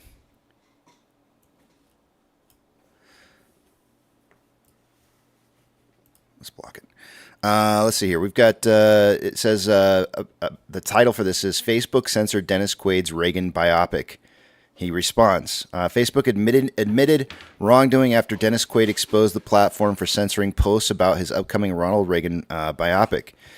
Quote, this happened because our automated systems mistakenly determined that content about Ronald Reagan required prior authorization in accordance with our policies for ads about social issues, elections, or politics. A Facebook's spokesperson said, quote, this was a mistake and the restriction on the ads has been lifted, end quote. The censorship occurred after Meta, Facebook's parent company, announced earlier this year that it would begin limiting political content across its platforms to play less of a role in this year's elections. It took this step in a controversial way by introducing and setting that restricted political content from reaching users unless they followed the person who made the post. This setting, however, was on by default and added to Meta's sites without any notification to users. It seems to be automated to cover conservatives for some reason. This happened, this is a quote, by the way, this happened several times, actually, and we were suspended for 2 days in a row. But last time I heard, Reagan hasn't been on the ballot for 40 years, Quaid joked during an interview with Fox News. Quote, not only is he not on the ballot, but he's totally ineligible because he has served 2 terms. There's probably other reasons, but quote, I'm baffled by it, to tell you the truth, because it was banned and they haven't even seen the film, he continued. So it seems like they don't want people to see the film either, I guess. But, you know, we'll set up screening for them and they can see it for themselves. The movie is about America in the 80s and Ronald Reagan in his life, and it's about fighting communism. While Quaid is now able to promote the movie on Facebook after the platform allowed it to penetrate its automatic system, he believes he still needs to speak up to hold Facebook accountable and represent those getting censored who do not have a national platform. Quote, Reagan said that the freedoms that we take for granted can be lost in a generation. Censorship like this, coupled with our silent assent, is a cautionary indication that we could be in danger in losing those freedoms, Quaid said. I fear this seems like tech oligarchs, you know, who are sitting at the top telling us what we should hear and what we should see. He added, that doesn't go over well in America. It never has. I think we need to be really aware of it being we need to be really aware of it because by being silent about it, that's how we lose things one little thing at a time, you know. And he's like tech over here, you know. And it adds up over time, and you're gonna lose those freedoms of speech. End of quote. Reagan hits theaters starting August 30th. That's tomorrow. You might be able to see an advanced early release through AMC earlier than that. I'm going to promote this movie heavily right now. Hold on one second. Let me move this over and let's pull up.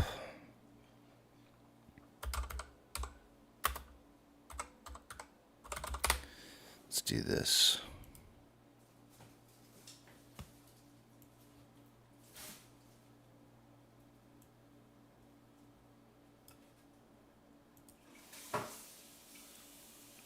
This movie's got Dennis Quaid. I'm going to probably destroy some of these name guys, so I apologize to any actor or actress that I destroy their names on. Mina Savari, C. Thomas Howell, Penelope Ann Miller, Amanda Rigetti, John Voight, Justin Chatwin, Kevin Dillon, Kevin Sorbo, Xander Berkeley, Leslie Ann Down, David Henry, Jennifer O'Neill, Robert Davi, Trevor Donovan, Ryan Whitney, Nick Searcy, Mark Moses, Marshall R. Teague, Dan Loria, Rachel Cannon, Elia Baskin, Alik Krupa, Pat Boone, Randy Wayne, Scott Stapp, Mariah, Alex Sparrow, and there's more and more and more down the list here. There's plenty more down here to read. But I read through a good portion of those, and I'm just going to scan through the rest of these here. But this movie's getting it's getting some censorship, and I think that's important to kind of identify as being something that shouldn't happen, especially not in this country. Lots of names in here. Holy moly! I'm glad I didn't continue to read. That could have taken forever. A lot of people. So it's about the life of Reagan, and go see it. PG-13, 2 hours 15 minutes.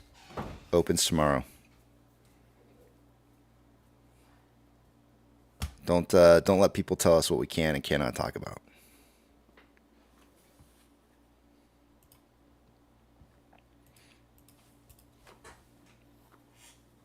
Let me head over to the back of the Big Tramp.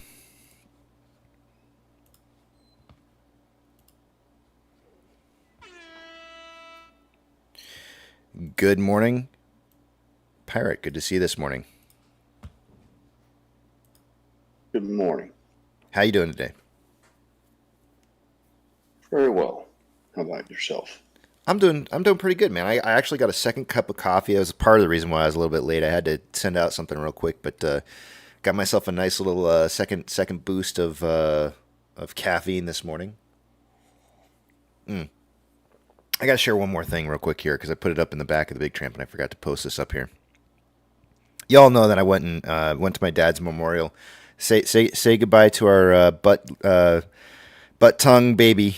He's going away now, so I can take a picture of this new one. For those of you who were here early this morning, you know why we're talking about that. But so on my fireplace mantle is this picture. For those of you who don't know what this is, this was in my dad's possession when he passed away. This is the Oval Office from 1980 during the Reagan administration, which my dad served in. And so when I was presented his flag at the Arlington National Cemetery, I put those on the fire mantelpiece and had the picture. I already had the picture up on the wall there, and so the flag completed everything there. And so that just sits over our fireplace, and it reminds me daily.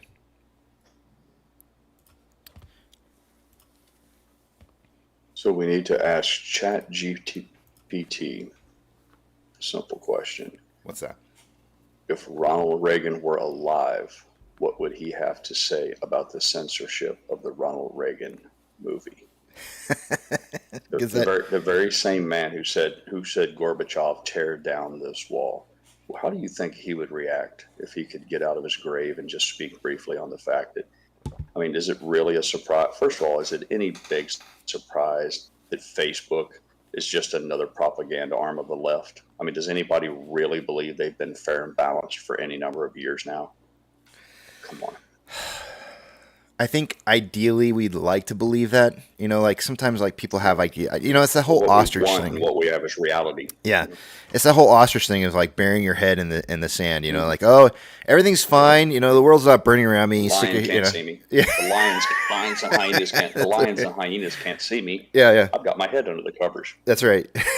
I can't see myself getting murdered. It's not really happening. So I don't know, man. I feel like that's what it's come down to is like people just want to dig their heads into the sand and not really realize what's happening around them, honestly. And, it's like it goes without saying what conservatives and the people from the right would say, supporters of Reagan, lovers of Reagan, the Reagan era. But that's a given. What I want to know is, for all my, as they say in Washington, for all my friends on the other side of the aisle, how bad does it have to get before even they will see this has to stop? There, regardless of Republican or Democrat, there's a handful of rules that we all agree on that are principled American values that are non-negotiable, and freedom of speech is one of them. I don't understand how much it's going to take before we can bring the left in to join. We can all join together and demand these few simple things, regardless of what we feel about abortion or any of the other divisive topics. The things of like free speech and all those other things that are in the Constitution. I wonder how bad it has to get until they will agree to change, because they're the ones that's going to have to change. There's no meeting in the middle on this. There's not like we can say, well, we're going to all be flexible and we'll give up, we'll accept some censorship, but we'll give up some freedom of speech. We can all meet in the middle. No. On this particular topic, censorship, the left is going to have to come all the way over. And the only way I see that happening is for it to become so fucked up that they can't refuse any longer. Yeah. Yeah, what a way to start the morning. It's like, yeah, we're getting hot and heavy today, right off the bat. No politics, no politics, no other stocks. Well, this is Nvidia. This is about censorship, right? And that's really what it's more about for me. Is it's the idea that somebody would tell us or want to try to tell us what we can and can't say is just a bunch of BS. And exactly. So I feel like that's what this is more about. You read that statement. You read his statement in there, and that was what he said. It's like, doesn't it feel like a bunch of oligarchs that are sitting high on top of an ivory tower that says, let me review everything first, and I'll decide. I alone will decide what you can see, what's appropriate for you. Just stand by, wait for my judgment. Yeah. Who wants that, really? Well, I've posted a link in the chat just now, and I'm going to pin it up for the rest of the day. This is going to be my pinned message for the day to you guys. I think if you click on that link, it's going to take you to AMC's website to be able to buy tickets to see the movie. I don't know. Actually, it's showing my zip code. It's actually not my zip code, but it's showing a zip code in there. So I'm assuming that will lead you to probably the wrong movie theater. Let me see what happens if I delete my zip code. What happens? That might just work. Yeah, let's delete my zip code. Let me repost that up again and delete my zip code. It's not my zip code, but it's the zip code of the movie theater that I go to. Let me repost that, and that should get you there. I don't know. We'll pin that one up instead. I just noticed that it had a zip code in there. Please let me know if that second link works for you guys better than the first one. By the way, we're looking at Nvidia right now. My bad. Sorry about that. I didn't realize where I had it. I didn't realize I was stuck on the wrong stock right now. I was sitting there going, like, that didn't look like where we were headed before. Oh, I think we got our first participant. Somebody stepped into the ring. Wants to have a shot at the reigning champ. Keemon Hackman says, why do you all think freedom of speech applies to companies?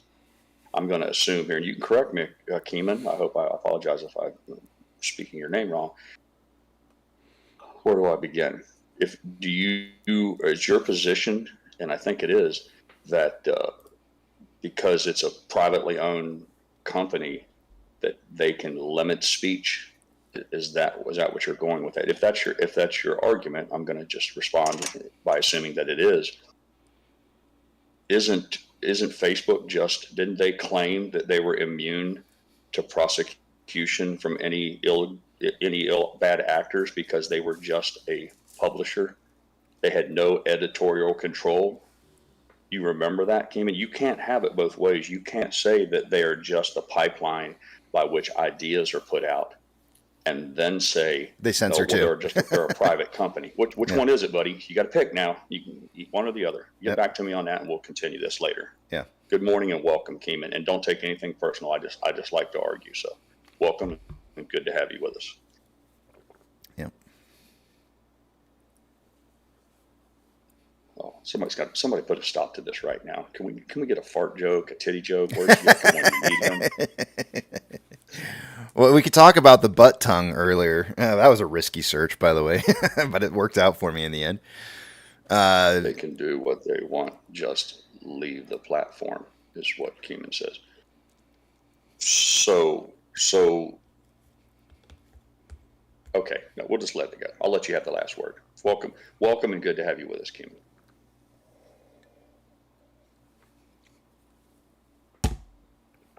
Yeah, they apparently they're going to assume risk. They're going to assume what he's suggesting is they're going to assume risk. They want to be able to not assume risk, but they are with that statement.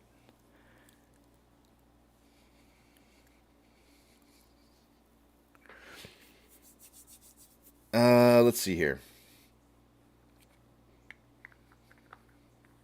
John says America will go. I think he means America will go through tough times, but we will win. And yeah, we have in the past. I don't want to say we always will, because I mean I don't like giving those kind of statements out because you don't know what history has to unfold. But we have certainly done well in the past and weathered through. And I do believe that what our founding fathers has set up for us was to give us success in the future. And so as long as we support or uphold the original directions that we were kind of set in path for, like the guidelines that we were given, as long as we follow those guidelines going forward, I think that our path to success will be good.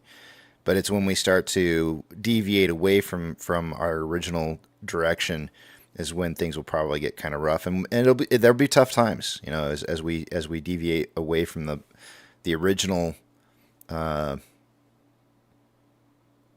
guiding principles that this country started out with.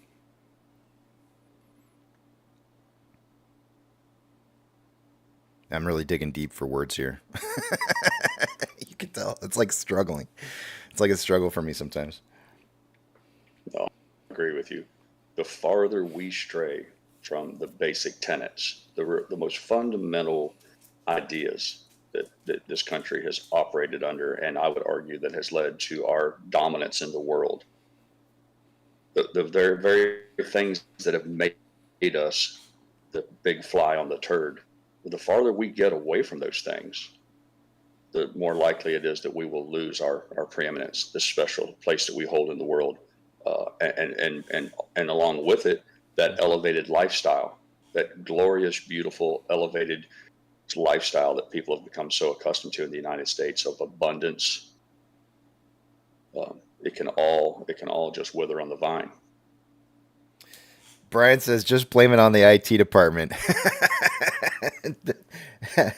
Thanks, Brian. I appreciate that. He's referring to a comment that I made earlier this morning. So thanks for bringing that back up, Brian. I appreciate that.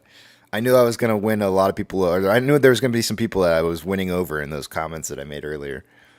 It seems like it might have been a little bit of a chip on your shoulder, a little. It's still lingering.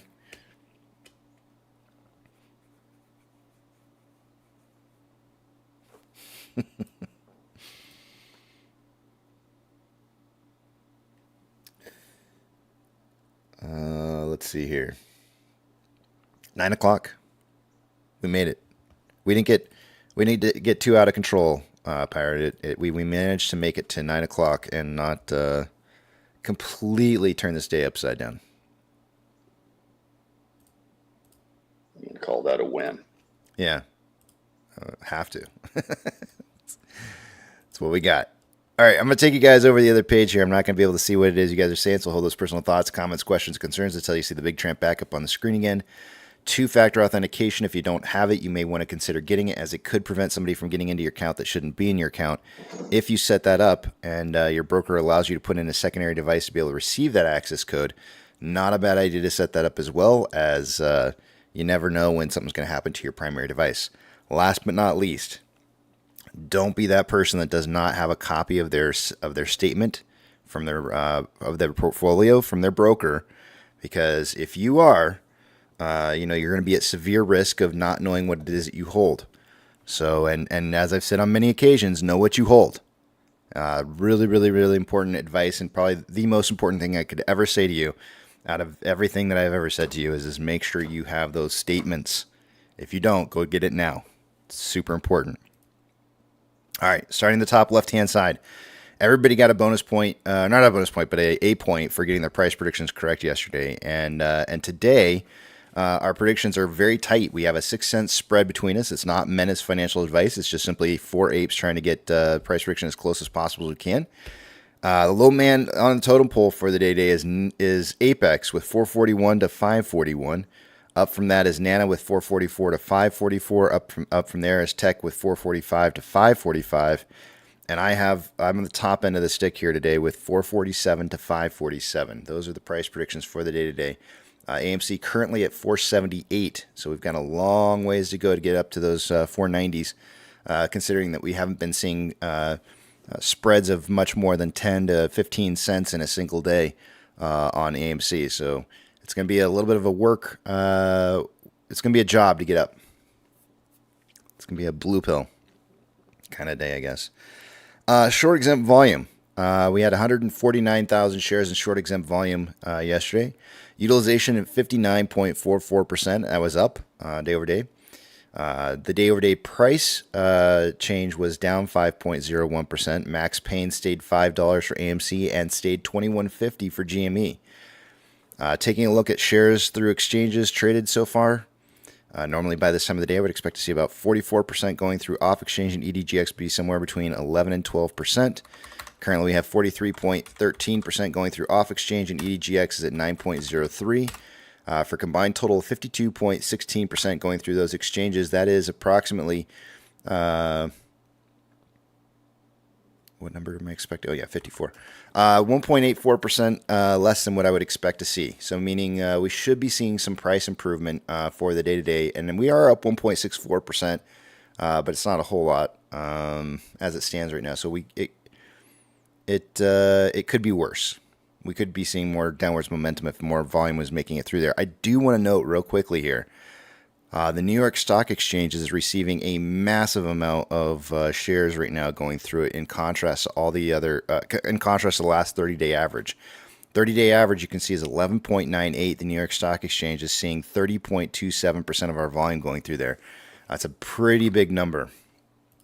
Taking a look at CHX volume, 600 shares through CHX for the day-to-day so far. GME CHX volume for the day-to-day is coming in at 351. Nothing unusual about either of those two numbers. IBKR is currently reporting mainly, there has been another borrowing of about 50,000 shares since earlier this morning, so mainly returns so far. In total, we've seen about 300,000 shares borrowed. The last 2 days, we averaged 750,000 shares over the last 2 days. So we're underneath that number now. Not too far underneath. We're about halfway there, close to halfway. Fees are at 1.59%, 1.2 million shares available to borrow, and rebates at 3.74. Moving on to institutional ownership. 121.008 million shares owned by institutions earlier this morning. That has not changed. GME's number earlier this morning was 103.422. That has not changed. Options. Highest amount of call volume so far for the day-to-day on AMC is coming in at a strike price of $5. There's currently 3.6 thousand contracts. That's right on target for where I think it should be on a normal day of volume trading through there. Highest amount of puts coming in at a $4.50 strike. That's actually 50 cents lower than where it was yesterday. And so far, we're seeing 321 contracts so far. That's very, very low numbers on the volume there. So the market's kind of not really anticipating too much more volume down or not volume down, but price down compared to what we've been seeing. It's very, very low volume. But the market is suggesting a closing price between $4.50 and $5 by the end of the day. Taking a look at GME. Highest amount of call volume so far for the day-to-day is coming in at a call strike price of 22 at 3.1 thousand contracts. Highest amount of put volume coming in at a $20 strike with 1,000 contracts, which means the market's splitting the difference is 21, and max pain is at 21.50. So GME is up 1.03% at 2093.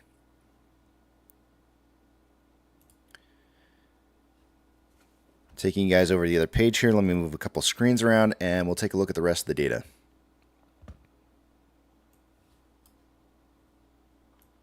That is not what I want.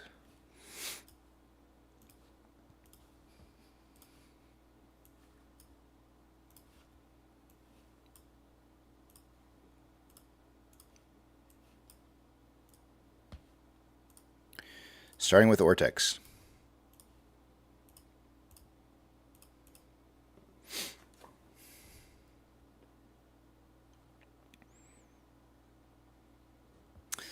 Ortex is suggesting that there's been 2.05 million shares borrowed already today on AMC, which is a pretty hefty borrowing. That's going to drive up the estimated short share interest of the free float to 14.99%. The cost to borrow is minimum is at 0.68, average is 4.37, and max is, whoa, what the heck happened? 560.57%. Whoa. So the average is high, but the max. So Ortex gets this data reported to them, right? So this is they're just reporting what they're getting for information. So somebody else has reported that they've taken a loan. Somebody has taken a loan out at 560.57% on shares somewhere. That's what's being reported currently. That's pretty massive.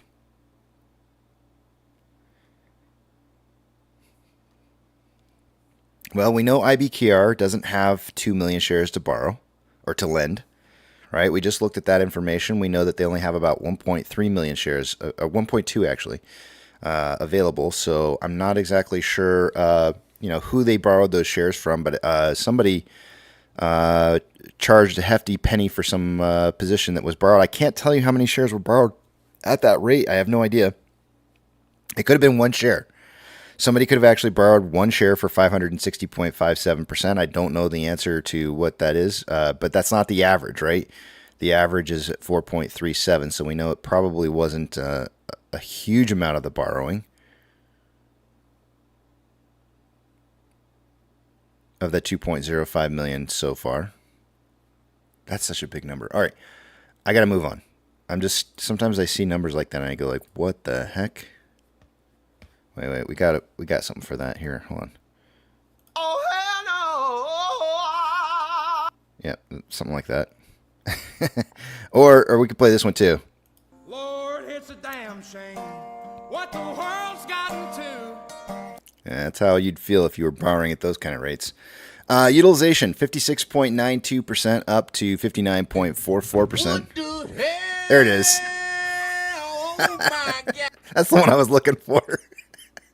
I couldn't find it. Thank you. Utilization up 56.92% to 59.44%. On loan amount, I can't even do. On loan amount driving up day over day from 69.71 million shares to 71.86 million. That's a 2.15 million share increase in borrowed shares. The estimated short share interest of the free float also obviously going up if they're borrowing more shares, right? So it went from 14.8 to 14.89. And the on-loan average age per day, these are enough shares to be borrowed to cause this to drop. And it went from 45.36 average days to 44.63. Security lending volume slightly falling day over day from 4.04 million shares to 3.66. Taking a look at GameStop. Maybe not. We're starting to get a hang up here. Is it my internet? And there you go. A nice white screen so you guys can feel nice and awake this morning. How are your eyeballs? I know mine hurt now. That's what you don't do. You don't sit in a dark room and watch screens like that. That's for sure. All right, here we go. GME. Showing 3.8 thousand shares having been borrowed so far for the day today. Cost to borrow min is at 0.97, average is 1.01%, and max 1.05. The estimated short share interest of the free float at 9.22%. Let's take a look at what some of these numbers look like on a bigger picture.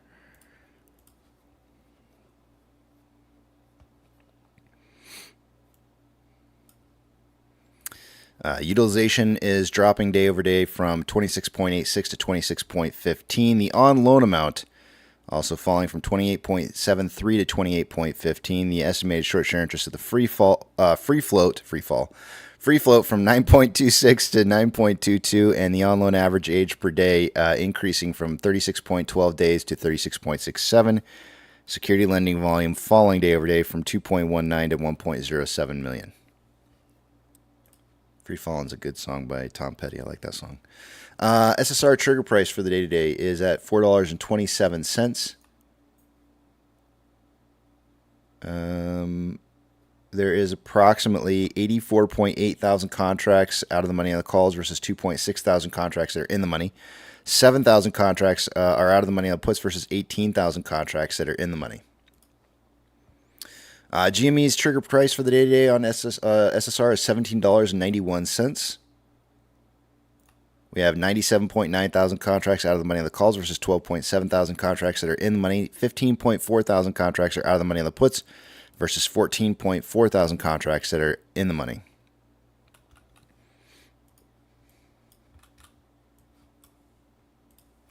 Orders by Fidelity customers, AMC and GME. Actually, let me give this a quick refresh. AMC and GME are the only two that I'm looking for on this page. I want you guys to take a notice of the buying versus selling on some of these stocks that are in here, because that might give you a clue as to what retail is feeling like, what it's doing, as opposed to what you're seeing in price in the market. There you go. AMC and GME are not on this list, likely due to the fact that our volume's probably low. MMRI earlier this morning was 240.87 and has shot up here. You can see that the yields have gone up. We are now at 243.27.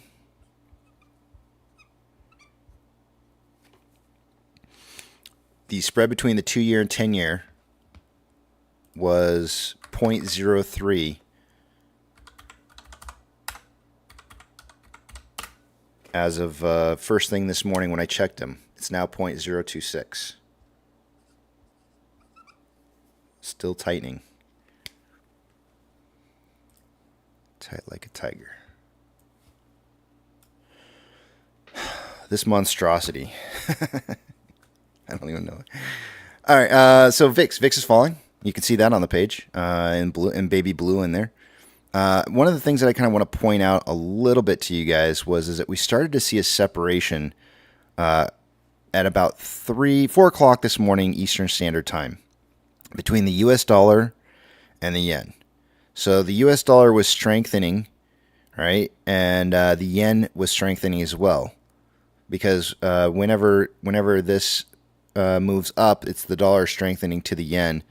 So the yen was strengthening even as the U.S. dollar was strengthening. So they started to invert from each other. Instead of following each other, they started to invert at about 4 o'clock this morning. Now, there might be something there. I don't know specifically how I would, what I would be looking for in here. I kind of I mentioned that there was some abnormality that was happening back here in a dump in crypto, which I feel kind of like there was an attempt to try and maybe hold on to some funds by some institutions in order to impact the market in a certain way in the future, which is why I drew this arrow out here. And we're starting to see some things happening here. To me, when the U.S. dollar is trending upwards, that's telling me that somebody is pulling out of the U.S. markets.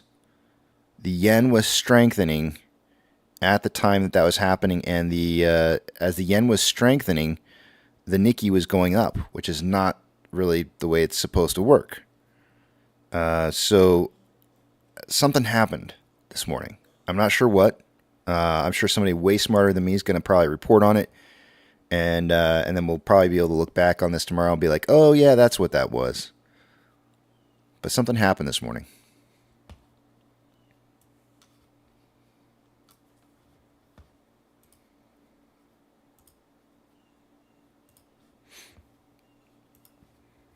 NASDAQ is up 0.87. Dow Jones is up 0.54. And the SP 500 is up 0.54. We have 3,585 advancers to 1,489 decliners. The market is more advancing than declining, and it's cooking with bacon grease because it's looking hot and tasty. Pirate, are you there?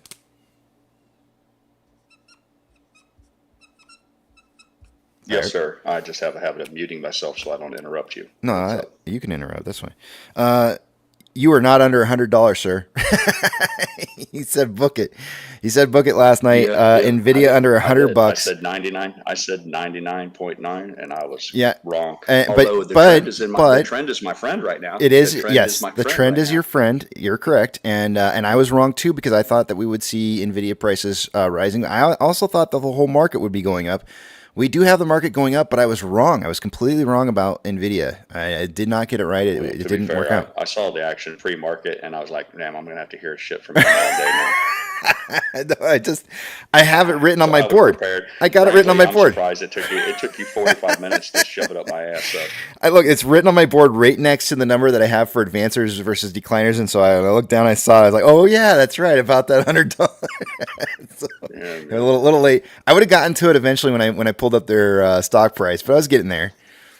So yeah. To be fair, I would have rubbed your nose. I would have rubbed your nose in it too. So. Well, I was wrong anyways. You can go. We were both wrong. I mean, it's literally just flatlining. To quote the immortal one-eyed wonder himself, Michael Burry. I might be early, but I'm not wrong. There you go. Sectors for the I think sectors that are doing poorly. Numbers. Yeah, numbers. Sectors that are doing poorly for the day-to-day. We have the worst two is consumer staples and real estate. There's only 3 bad sectors, by the way. The top performing sectors for the day appear to be consumer discretionary, followed by communications. Is that right? Yeah, communications. Well, yeah, it's a tie. Of the Mag 7, there's only one that's down. Actually, it's trending back down again here. It's heading back in your favor for sure. Down 4.71 though. Nvidia is the only one that's down this morning. Financial institutions that have changed more than 2.5% in price since yesterday's closing price will get a shout out. Silvergate's down 6.67. Let's see what else we got on this page. CIBC is up 5.3%. It's kind of an outlier right now, and it does have an earnings report showing up on the screen. I'm not sure if the earnings was says 8:29. Sometime today there's going to be an earnings report. It could have been earlier this morning, and maybe that's why it's up as much as it is. And that's about it. That's the biggest movers.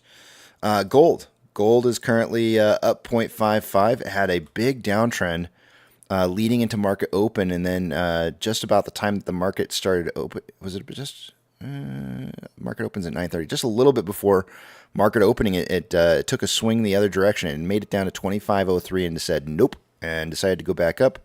As you can see here, the trend is still primarily on a 30-minute time interval, still primarily on an uptrend.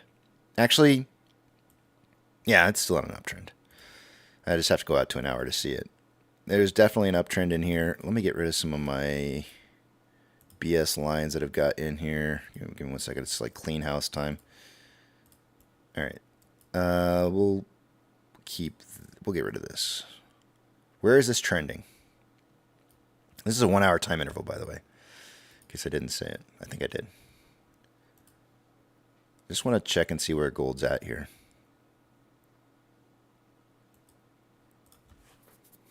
It's flirting. It is absolutely flirting with wanting to trend down. It wants to break going down, but it's not.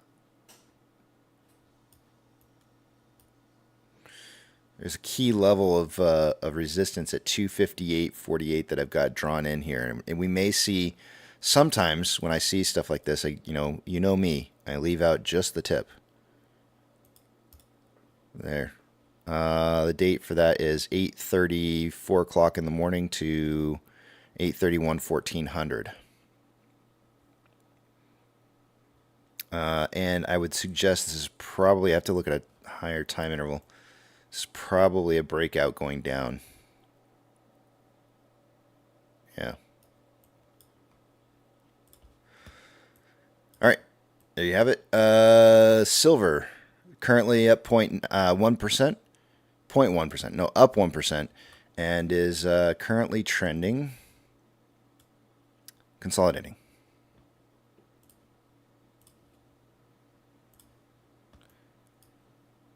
Ethereum Classic trending up 0.79% for the day to day. US dollar is up 0.34, trending up. Oil is up 1.32, trending up. Mortgage-backed securities are down anywhere from 0.17 to 0.2, and gap down. But since open, Vanguards are consolidating. BlackRock's look like they're kind of trending up a little bit. SPY is up 0.45, trending up since market open. Very slightly. VIX is down 9.76%, guys. It broke down in the aftermarket hours below 15 for the futures. It's currently at 15.44 with futures suggesting that it should be around 15.88. So it actually dropped further than it needed to. It went down to as low as 15.20. We may find some kind of rebound off of this and start heading back up since the futures are suggesting 15.88. It might start consolidating where it's at and then start maybe moving back upwards and retesting 16 at some point. But with it moving down like this, it means the market should be up, and it is right now. But interestingly enough, the dollar's moving up as well. IWM is up 1.01. Initial market open trend down, and recovered that and started trending up afterwards. That really looks like something specific to me.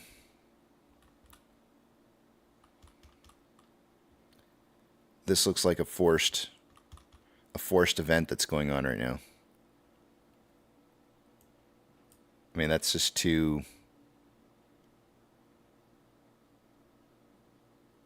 It's not how it's supposed to look.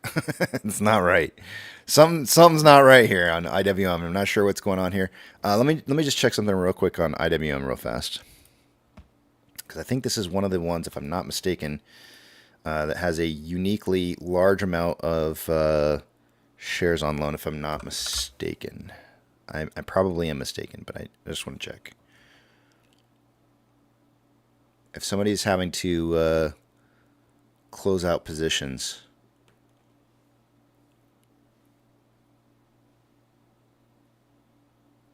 that would cause forced buying.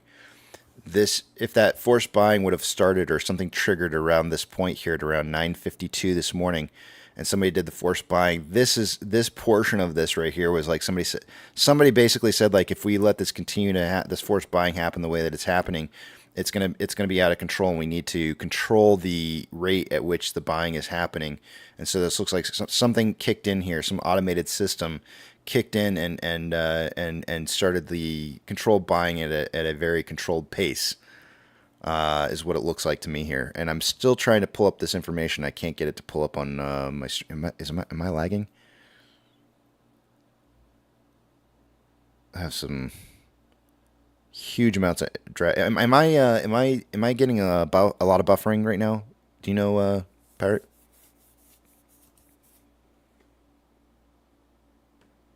Man, I listen to you through my headset through Discord, so I can't tell you. Somebody who'd listen on the YouTube would need.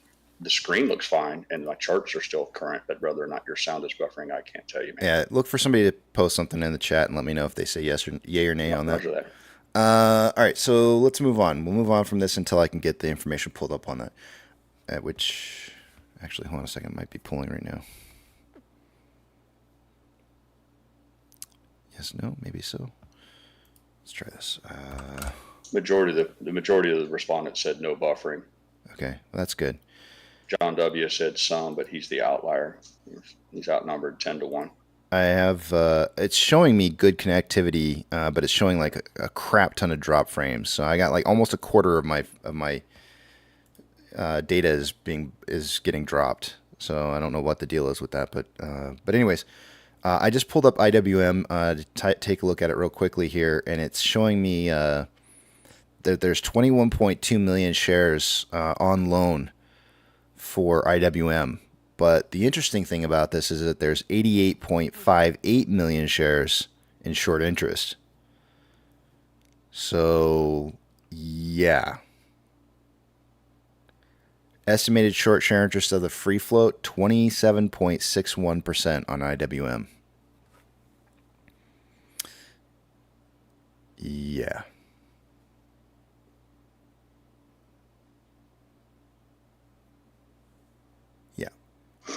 I see it.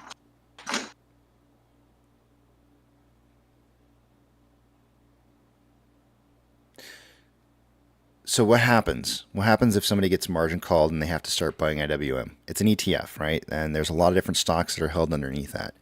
If somebody has to go in and start buying these shares now of this ETF, that technically is supposed to drive or should help drive the price up on those particular stocks that are out there, or suggests that those stocks should be higher in value based off of that. Now, ETF, because you guys are going to be like, wait, that's not how an ETF works. And I'm going like, yeah, but you got to understand this market's been working backwards for so long. ETFs are supposed to be a direct reflection of the stocks that are invested inside of that ETF. But the problem is that we've been having these baskets of shares that have been borrowed from these ETFs and moved into swaps all over the place. And so if somebody's having to undo these swaps and everything, then the amount of shares that may end up having to be purchased on stocks that may need to refill the baskets that are inside of these ETFs could potentially cause stock prices to maybe start rising as well with the ETF. I know it sounds so backwards, because most people go like, wait a minute, that's not how an ETF works at all. An ETF is literally just a balancing of price based off of the stock prices. I get it. I understand. But when you unbundle everything backwards, it goes in reverse, the order. So in other words, swaps get destroyed, ETFs rise in value, stocks follow. The exact reverse order of the way it should normally work. And I feel like that's what we're starting to see happen here. That'd be really interesting to see. VB. Same thing. Only just not as obvious. There's a lot of rabbit pellets on this. Let me check VB out real quick here.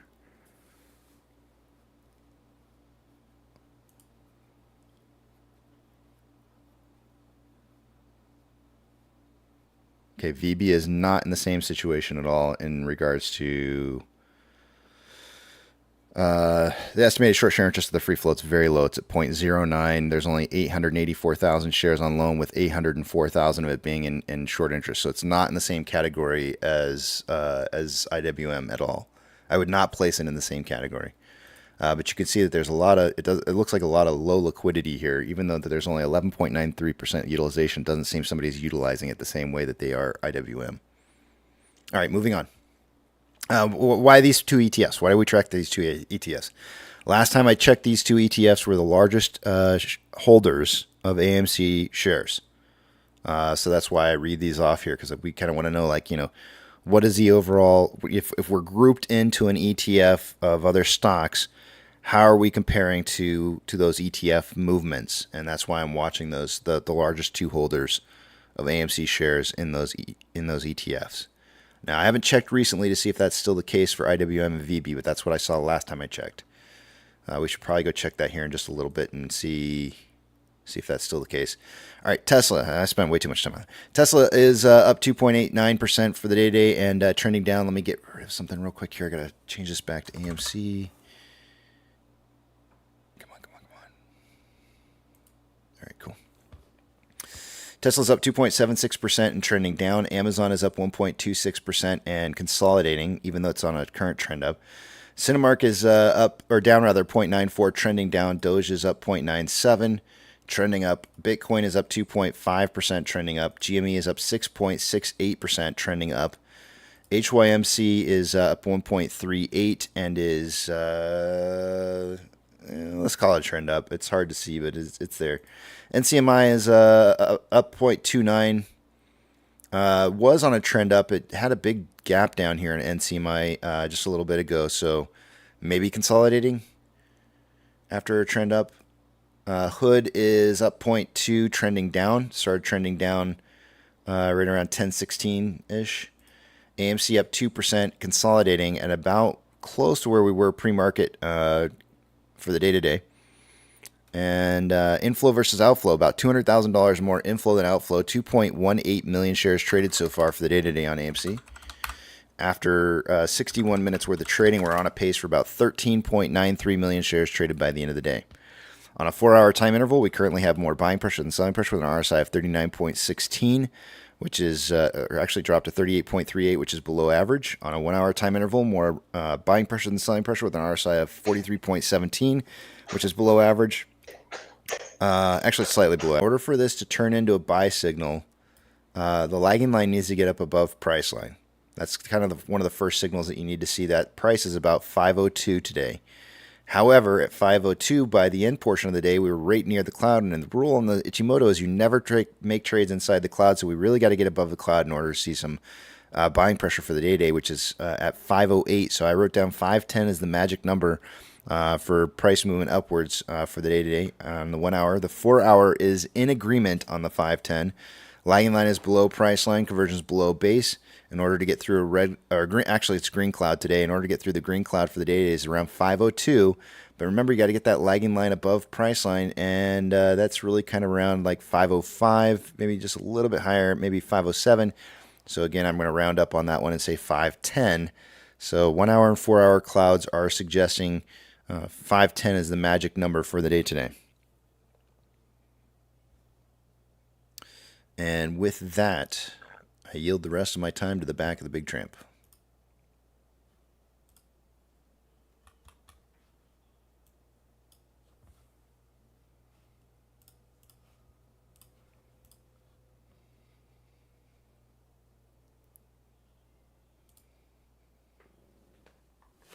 Let's see.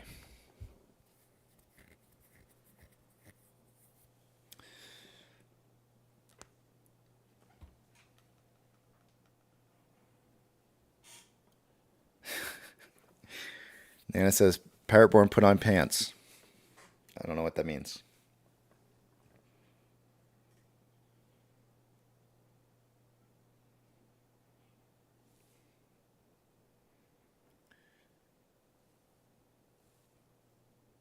Nana says, no buffering here.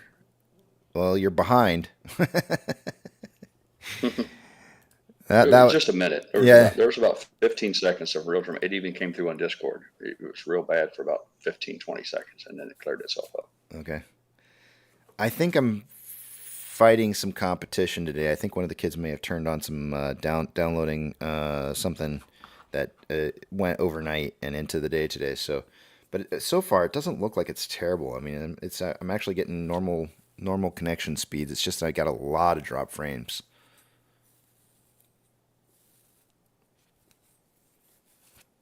It's like it's intermittent.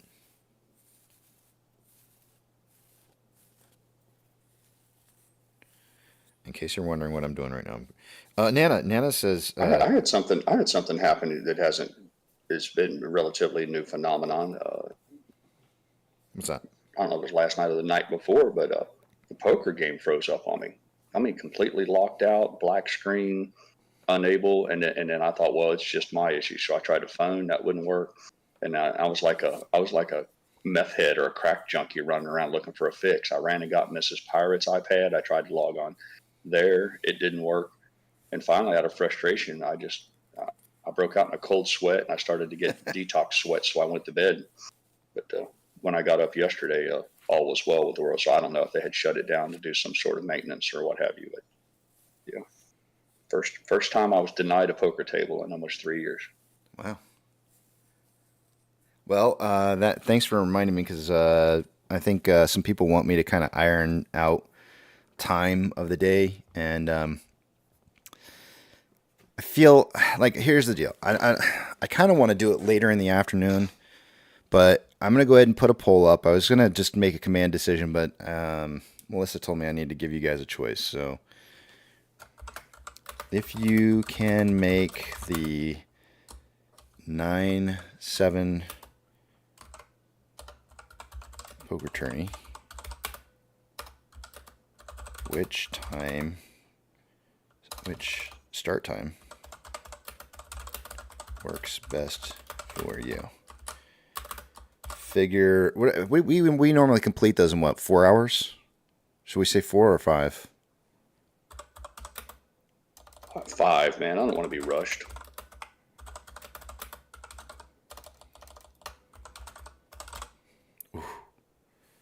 I have just enough to be able to put that question in there.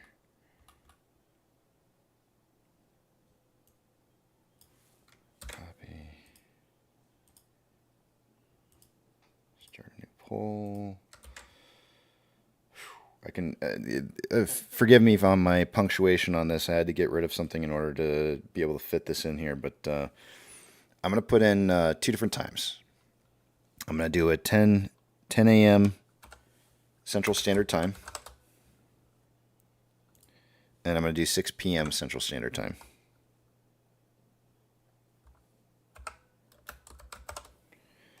And then I'm going to do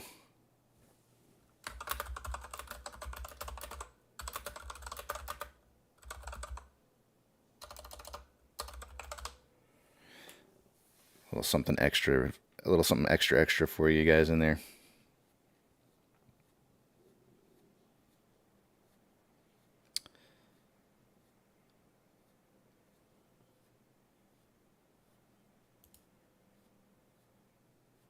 Alrighty.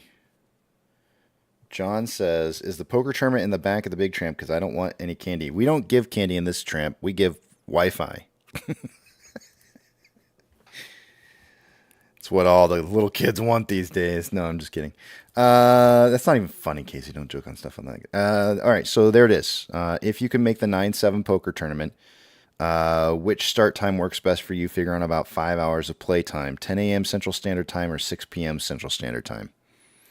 Those are going to be the two times that we'll have to choose from, and I will pick whatever one has the most votes. And yeah. So the reason for that, the reason that I'm putting these up there is because don't forget that there is some of the overseas apes that would love to play in some of these tournaments, and the 10 a.m. might work a little bit better for them in being able to play, as it would end up being their nighttime. But it makes it hard on some of the people here in the U.S. because that's like, a Saturday morning at 10 a.m. for somebody on the West Coast would end up being 8 a.m., which means it's a pretty early Saturday morning when everybody wants to sleep in. So it's kind of difficult. It's difficult to appease everybody. So I'm trying my best.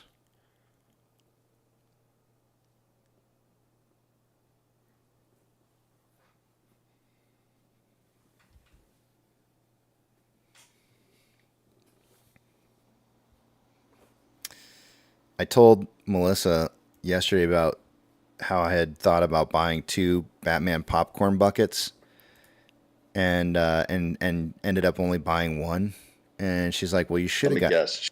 Why didn't you? I was going to say, yeah. why didn't you? Yeah, she goes, "Well, why didn't you? You could have gifted that away as part of the next poker tournament prize." And I was like, "Yeah, I know. I even thought of that too." And I was like, "No.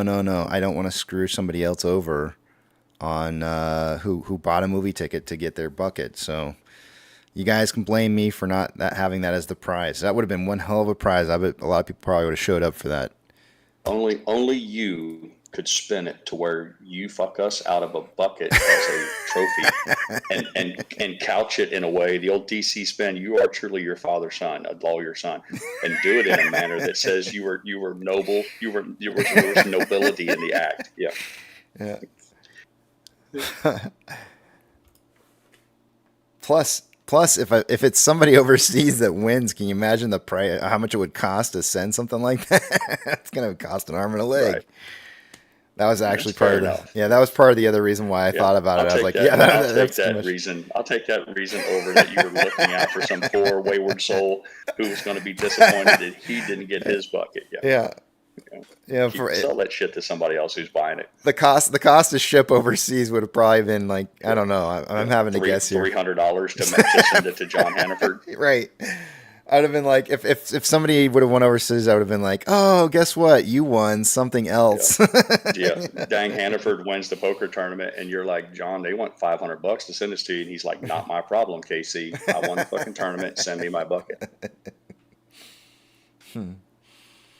Nana, that's the whole point of having like lots of different buckets. They all get to choose which one they want, but none of them gets the same one, right? Like that's you gotta let kids fight over stuff like that. It's weird. We spoke about this, man. You and I we're just completely opposite. You're north and I'm south, man. I'm like, day one, bring it home, put it on eBay, sell it for twice what you paid for it, and your bucket's free. That's how a pirate rolls. But I know. I get it. You're a Boy Scout. Yeah. I know how I feel when I don't get one of them, and so I just don't want. I want at least to be one other person out there to not have to feel the way I did. But it's funny though, because I go on Twitter, and like literally every person that's posting on there has two. Right? Like they didn't just buy one; they bought two, and I'm sitting there going like, man. Hey, I'm trying to be the Boy Scout, and everybody else is just buying whatever the hell they want to buy, and it's like it never pays to be the Boy Scout. I'm just gonna go through my feed here. Find all you greedy evil capitalists. How much you want to bet? Who bought 2 buckets? How much you want to bet? You're gonna burn in hell because you bought 2 buckets. How much you want to bet the first? Oh, okay. I was gonna say I lose the bet. I was gonna say how much you want to bet the first Batman image that I see. Is it for sale? No. That would have 2 in it in the picture, and it's not. It's 1. The first one I fell across here. Let's see. Let's see the second one. We'll go with the second picture. I hope I'm not disappointed here. We'll find one more picture here.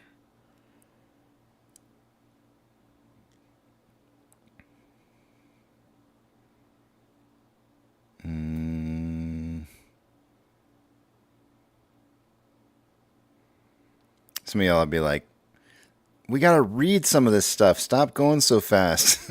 This is what Casey's feed looks like. Let's see what we got for a picture here. So something about guitar strings. So that's not it. This is killing my internet. This is probably buffering me bad. Well, I don't care. Now, listen, I rarely do this, but you got to go back. You just passed one that said, guy shot my drone. I see a boat. And I mean, if this guy's doing if he's engaged in pirate activities, I'm going to need to see that. So this is a video of Mahul. If you know who he is, it looks like he's giving his Batman popcorn bucket to maybe like either his daughter or maybe a niece or somebody. It's a 58-second long video. Let's take the sound off. Oh yeah, he's showing what it looks like up on the ceiling. I did this last night. I shot it up on the ceiling, and it was pretty cool. It works. It legit works. She's just spinning it around. That's funny. That's pretty awesome. That's pretty awesome.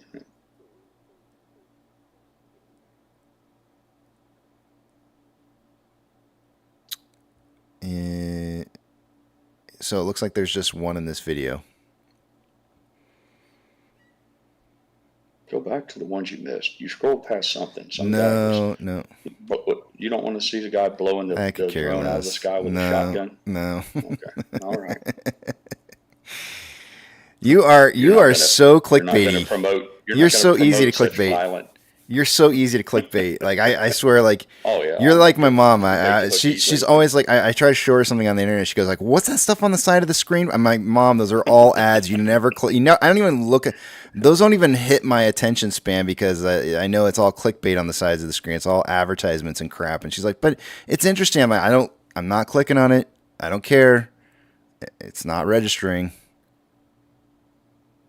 Okay, I'm just looking for pictures of Batman signal here. I recognize that. That's Meatloaf singing the Star Spangled Banner national anthem. I was a big fan of Meatloaf. Thought he was an amazing performer. Turtle, it's not. It's actually a re-release, and it was only for yesterday, I believe, of an older Batman film. But what they were going to do is they were going to play some sneak peek stuff for an upcoming Batman and I think the Penguin film. So I'm literally like, I'm baiting you guys. I'm like literally all the good videos start getting right to the good part as I pass them up, and then I just leave you guys like, no, must see how it ends. If you're one of those people, you need to think about life. You need to think about life and what it has to offer you. Nope, that's not it. And I wonder if we have a really thick fog bank, and it happens here from time to time, once or twice a year, if that Batman light would illuminate the fog like it does in the movies. I know it doesn't have the lumens or the power to light up the sky and reach any altitudes. But I wonder if I was at the end of my boat dock and the fog bank was close enough, if that bat would still be visible. Good morning, everybody. Morning, Pirate. KC. Good morning. The chat. You didn't enter incorrectly. Yeah, where's the horn, dude? Where's the, What? La cucaracha. La cucaracha. La cucaracha. Oh, no. Do you see how I get this wrong?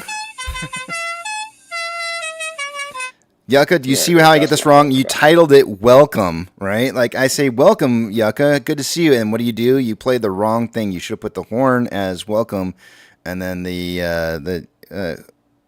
other one is Price is Right or something. You labeled them wrong. It's very poor labeling. I'm going to change it.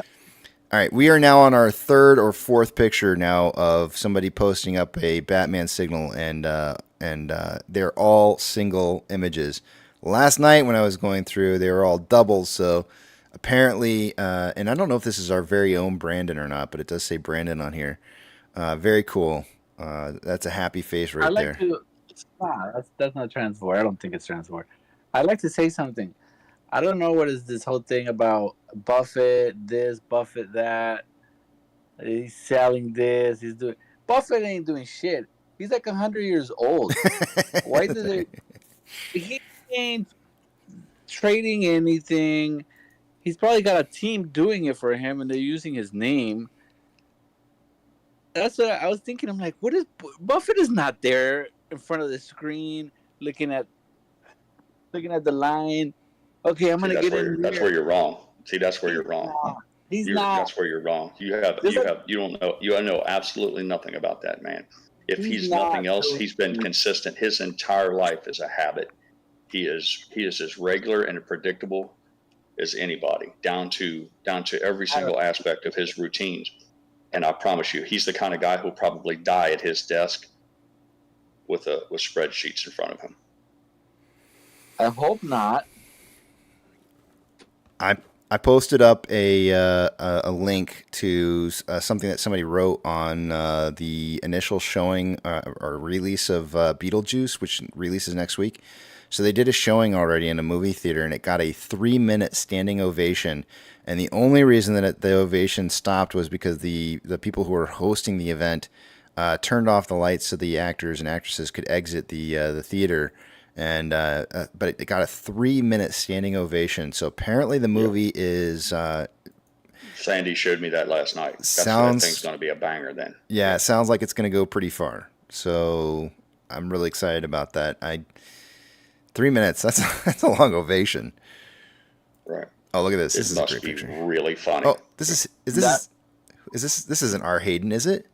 It says Hayden J. That's got to be our Hayden. No? Nah, it's an imposter. That's Hayden right there, getting his ass beat by security.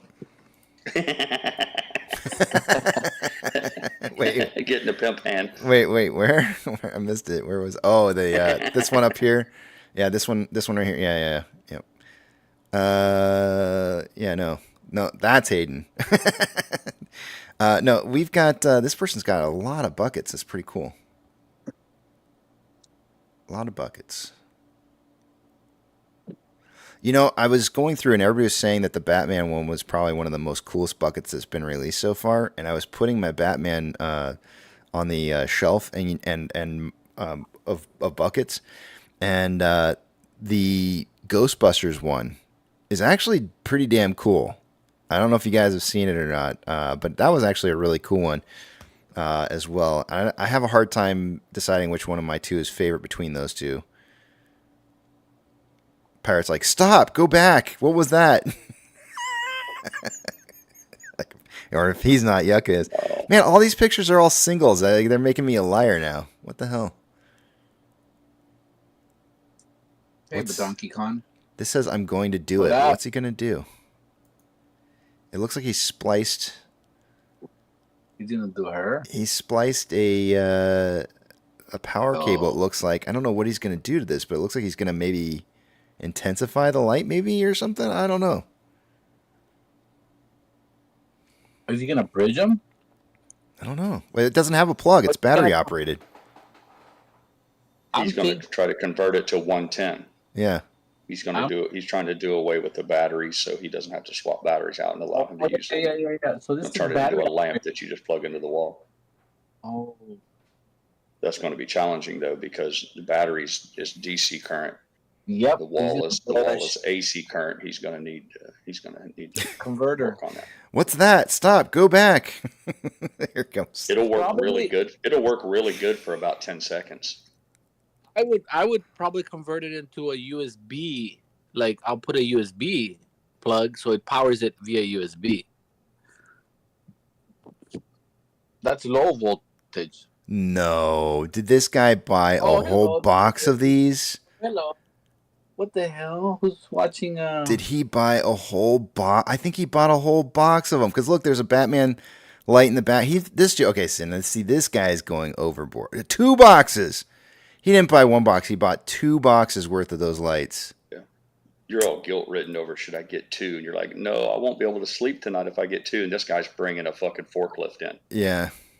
Who's that? That's not fair. That's not fair to others. Come on, guys. Life's Don't not do that. fair, Casey. Don't do that. Don't be like that. How long is it going to take you to realize life is not fair?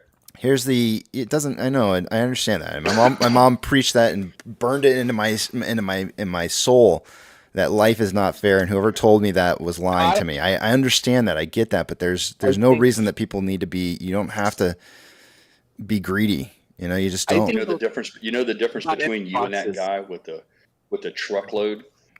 When you went to bed, you felt good about yourself, and when he went to bed, he got paid. Yeah, well, and he probably felt good about himself too. Yeah, exactly. He felt good. Yeah. And had an increased bank balance. Yeah. Yes. Yeah. Let's see here. All right. Well, so far I have not been able to. You got to give it to him, Casey. He took a risk. What if he takes those home and puts them in his spare room, goes online and starts selling them, and not a single one of them moves? Yeah. He ends up sitting on those for the rest of his life. And some part of me kind of hopes that does happen. There you go. And it very well could. I'm going to say that that's not the case. I'm going to say he's going to sell each and every one of those.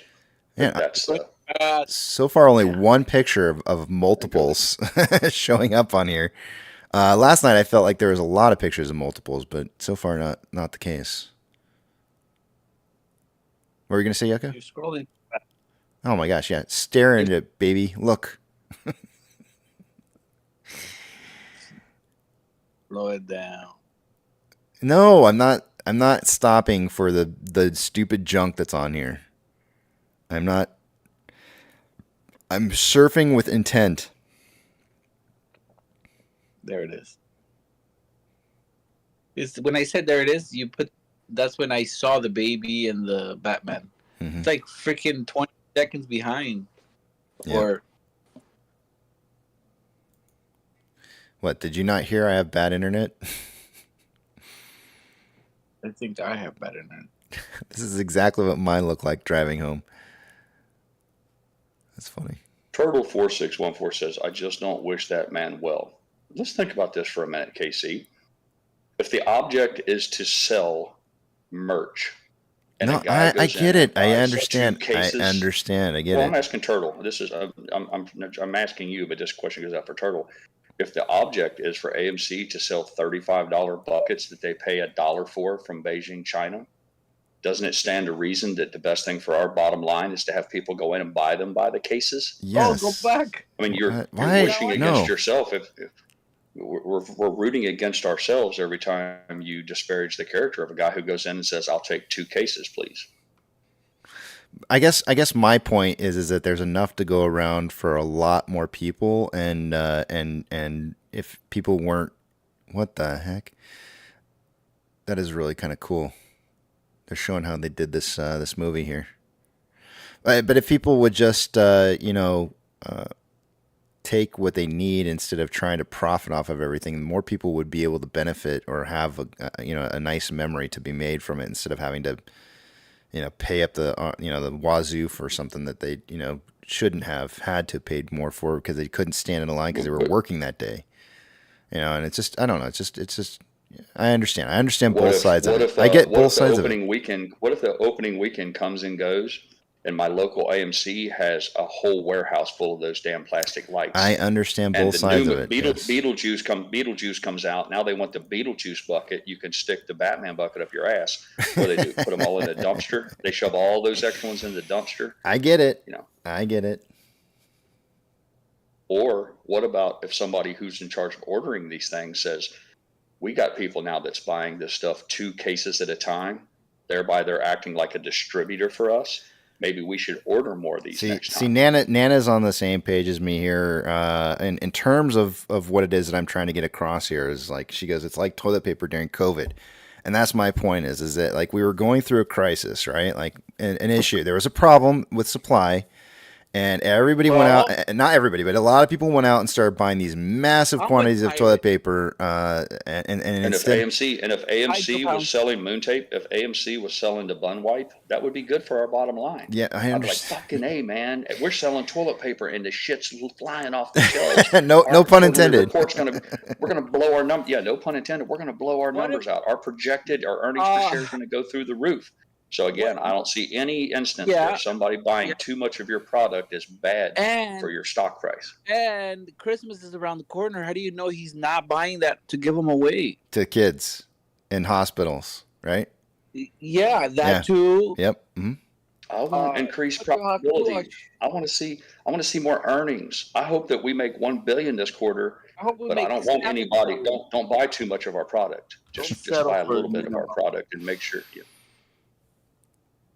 Yeah, you're all wrong. Every one of you are wrong. Yeah. That's right. Yeah, we take what we want. That's right, Joe Pounds. Take it. Papa Mac says we need it to be considered hard to get in order for it to always sell out. Absolutely. Ooh. And if a guy rolls in there and buys a whole U-Haul truck full of them, then he is going to he's going to go a long ways towards that end, to making sure that it's a desirable and rare product. You know what I thought was kind of interesting?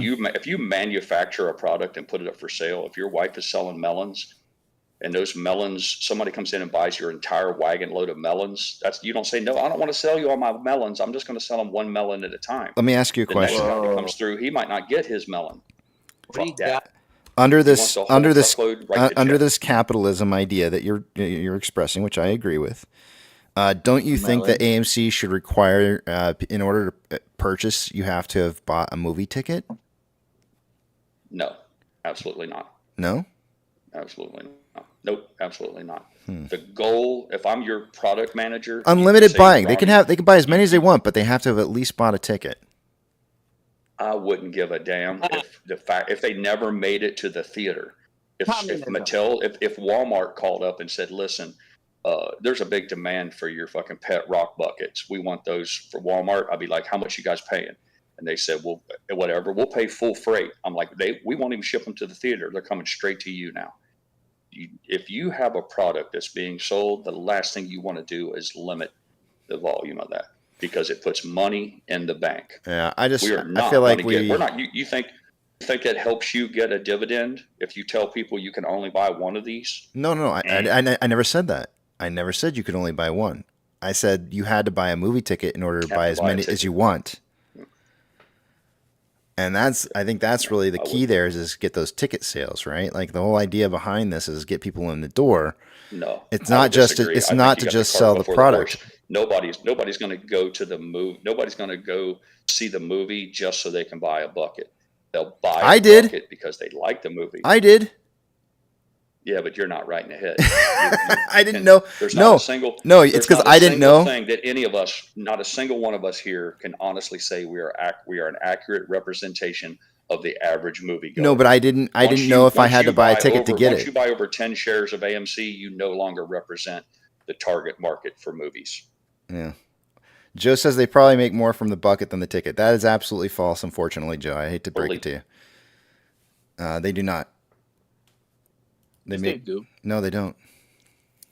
How do you know? Because we already have the numbers. It's on our. What do you mean? We get quarterly numbers every single quarter that tell us what our numbers are. I think Joe means that as an individual comparison. Overall, Joe, there's people who go see the movie and never buy buckets. So yeah, ultimately the company still makes more money showing movies. But if you want to compare the profit from a seat versus buying that bucket blows it out of the water. Yeah, Joe, you guys are arguing different things. Joe's saying that the profit they make from the sale of one bucket exceeds the profit they sell of the ticket for you to sit and watch Batman. So you're both right. Unfortunately, though, everybody doesn't buy a bucket. Mm-hmm. All right, numbers? Yeah, please. All right, let's do it. Give it to us, Casey. Give it. Give it to me, baby. Uh-huh. Let's do it.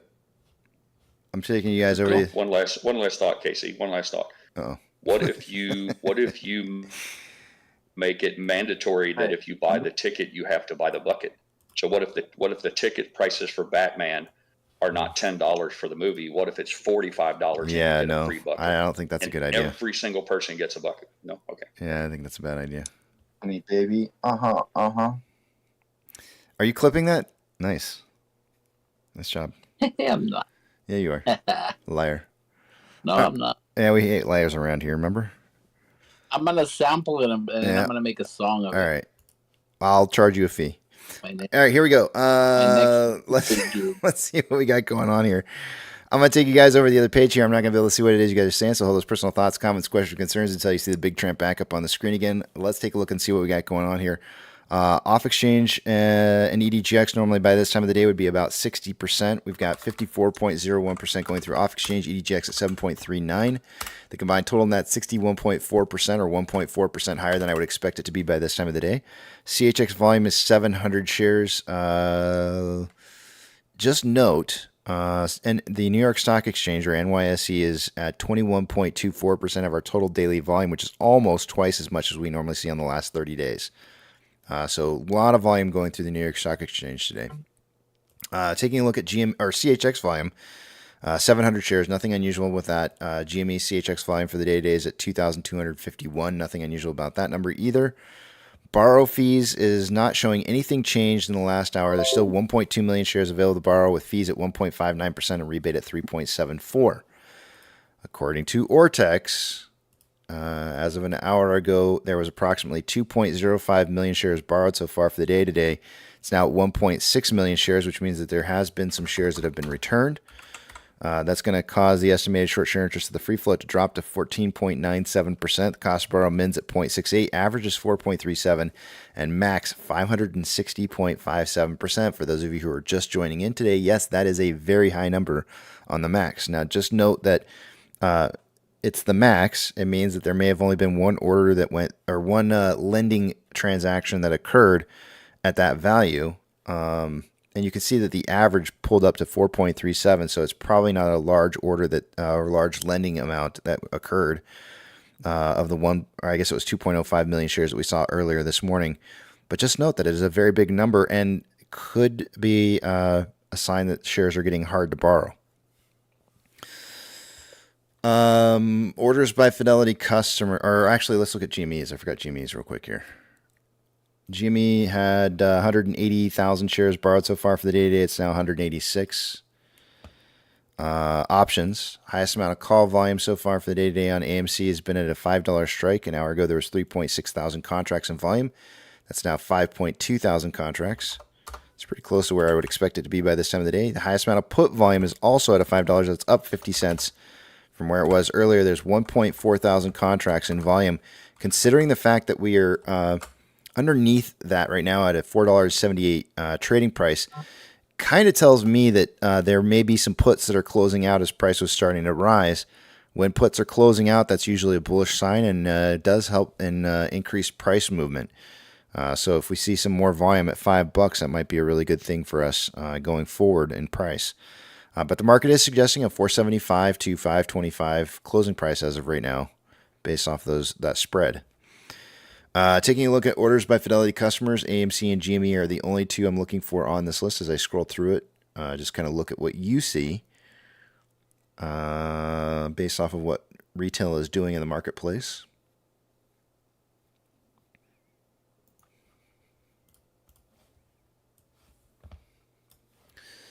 MMRI was 243.27 as of an hour ago. It's now 244.5. We're starting to see a little bit more risk being taken in the market.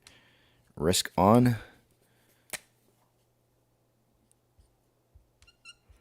The spread between the 2-year and 10-year bond yields was 0.026 as of an hour ago and is now currently at 0.019.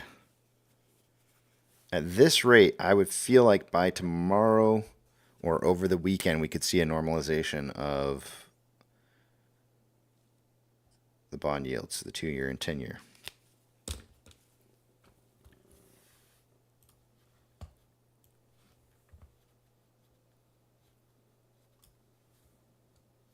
Yeah, this. Just take a look at it, see what you see. I already kind of covered this morning the U.S. dollar rising with the yen strengthening. And as the yen was starting to strengthen, the stock price was going up, which is kind of unusual. You can see here that the yen started to weaken all of a sudden a little bit later this morning.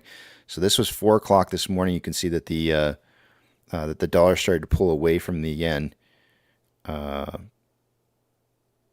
And it caught back up here.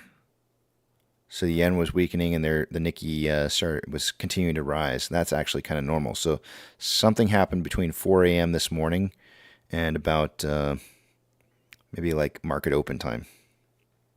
Something in here.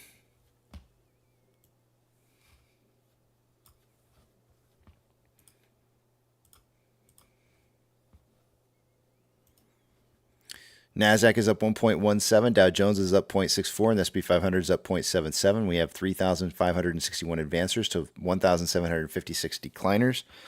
The market is less advancing this hour than it was an hour ago, but not very, very much. Maybe like 20 securities difference. So, but still cooking with bacon grease, looking hot and tasty in the market right now. 2 sectors are down for the day today: real estate and consumer staples. The top 2 performing sectors are technology, and then a tied for second with industrials and consumer discretionary. Mag 7, only one stock is down, and it's not nearly down as much as it was, which is Nvidia. It's down 2.59% currently. Financial institutions that are changed more than 2.5% in price since yesterday's closing. We'll get a shout out. Coinbase is up 3.01%. Silvergate's down 13.33. CIBC is up 4.73. And that's about it. Gold is up 0.9, trending up. Silver's up 1.75, trending up. Ethereum Classic is up 1.1, trending up. The US dollar is up 0.38, trending up. Oil is up 0.66 and consolidating. Mortgage-backed securities are down anywhere from 0.17 to 0.22 and consolidating. And SPY is up 0.73 and trending up. VIX is currently down 10.11 and trending down. It gapped down earlier this morning. It's still trending down at 15.38, with futures suggesting that it should be about 15.83. Futures have dropped a little bit since an hour ago, but not nearly as much as the VIX has. And so the VIX is kind of leading the futures down a little bit. It may look like maybe since a half hour into trading that there might be some consolidation going on the VIX. If this consolidation turns into a bullish momentum on the VIX up to retest 16, we might see the market take a swing the other direction. IWM is up 0.8. The movement that we saw from earlier seemed to have subsided, probably right around like, I would say probably right around like 10:53-ish, 10:55 maybe. And whatever forced event that was going on here does not seem to be the case any longer, and it is now just consolidating. VB is up 0.75, trending up. Tesla is up 2.28 and trending down. Excuse me. Amazon is up 1.72, trending up. Cinemark is down 1.55, trending down. Doge is up 1.36, trending up. Bitcoin is up 3.08, trending up. at 60.9K a coin. GME is up 6.14, consolidating after trend up. HYMC is up 1.61, trending up.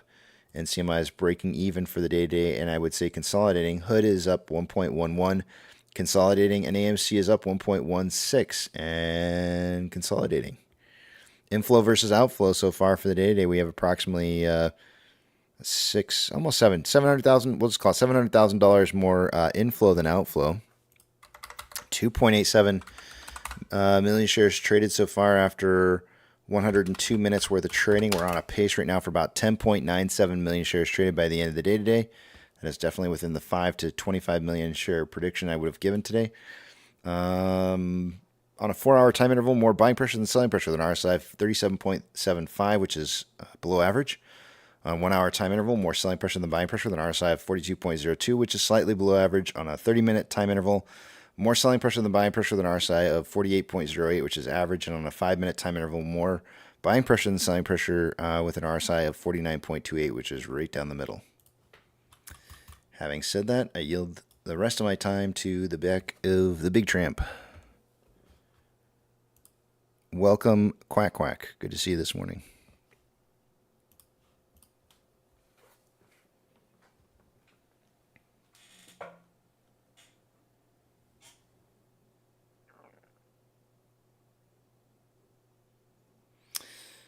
I just saw the comment on the page here, and I just want to comment on this comment. Dorian says, according to Pirate's capitalism argument, I agree with Casey. It's not really about an agreement. Like, I just feel like it's a different way of thinking. I am not opposed to capitalism. I'm actually very pro-capitalism. But at the same time, I feel like that, as consumers, I feel like we need to be a little bit more...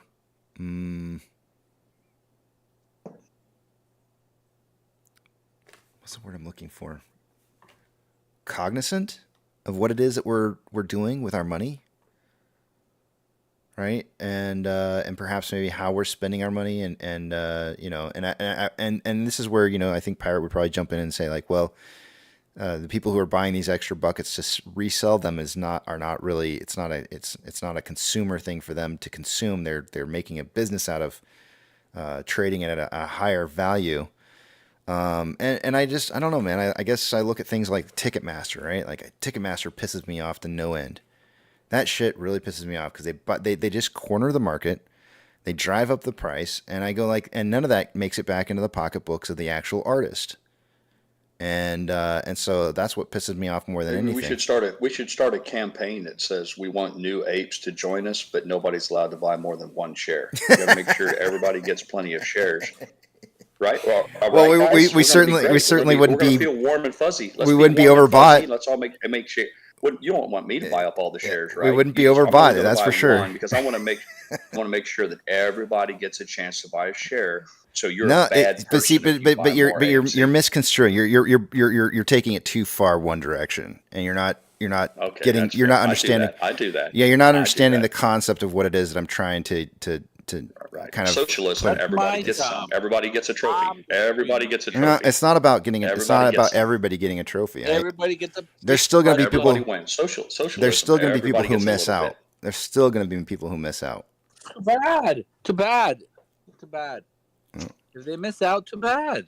They should have used their lunch break like you did and put out the extra effort to get one. You were rewarded because you put more effort out. This is a merit-based system. You took your lunch break. You gave up your sandwich time. You drove and went and got their bucket. You were rewarded for that. Mm-hmm. The other people who just rely on the fact that maybe there'll be one when I go see the movie, then that's on them. Yeah, they didn't want to camp out in front of the doors like the good old days. Too bad. How bad do you want that? If you really want it, then you camp outside and you buy it. So I can take. No. Hold on. No. Let me have a rebuttal. I can take this the other direction and say that the whole reason that we're here fighting the fight that we're fighting because of an oversold system in stocks is the exact opposite side of what it is that you're trying to say. If people want it and the demand's there, we'll sell them fake shit and call it a good sale. That's the other side to this. When capitalism goes too far, The other side to this is let's just sell them fake shit because they'll buy anything anyways.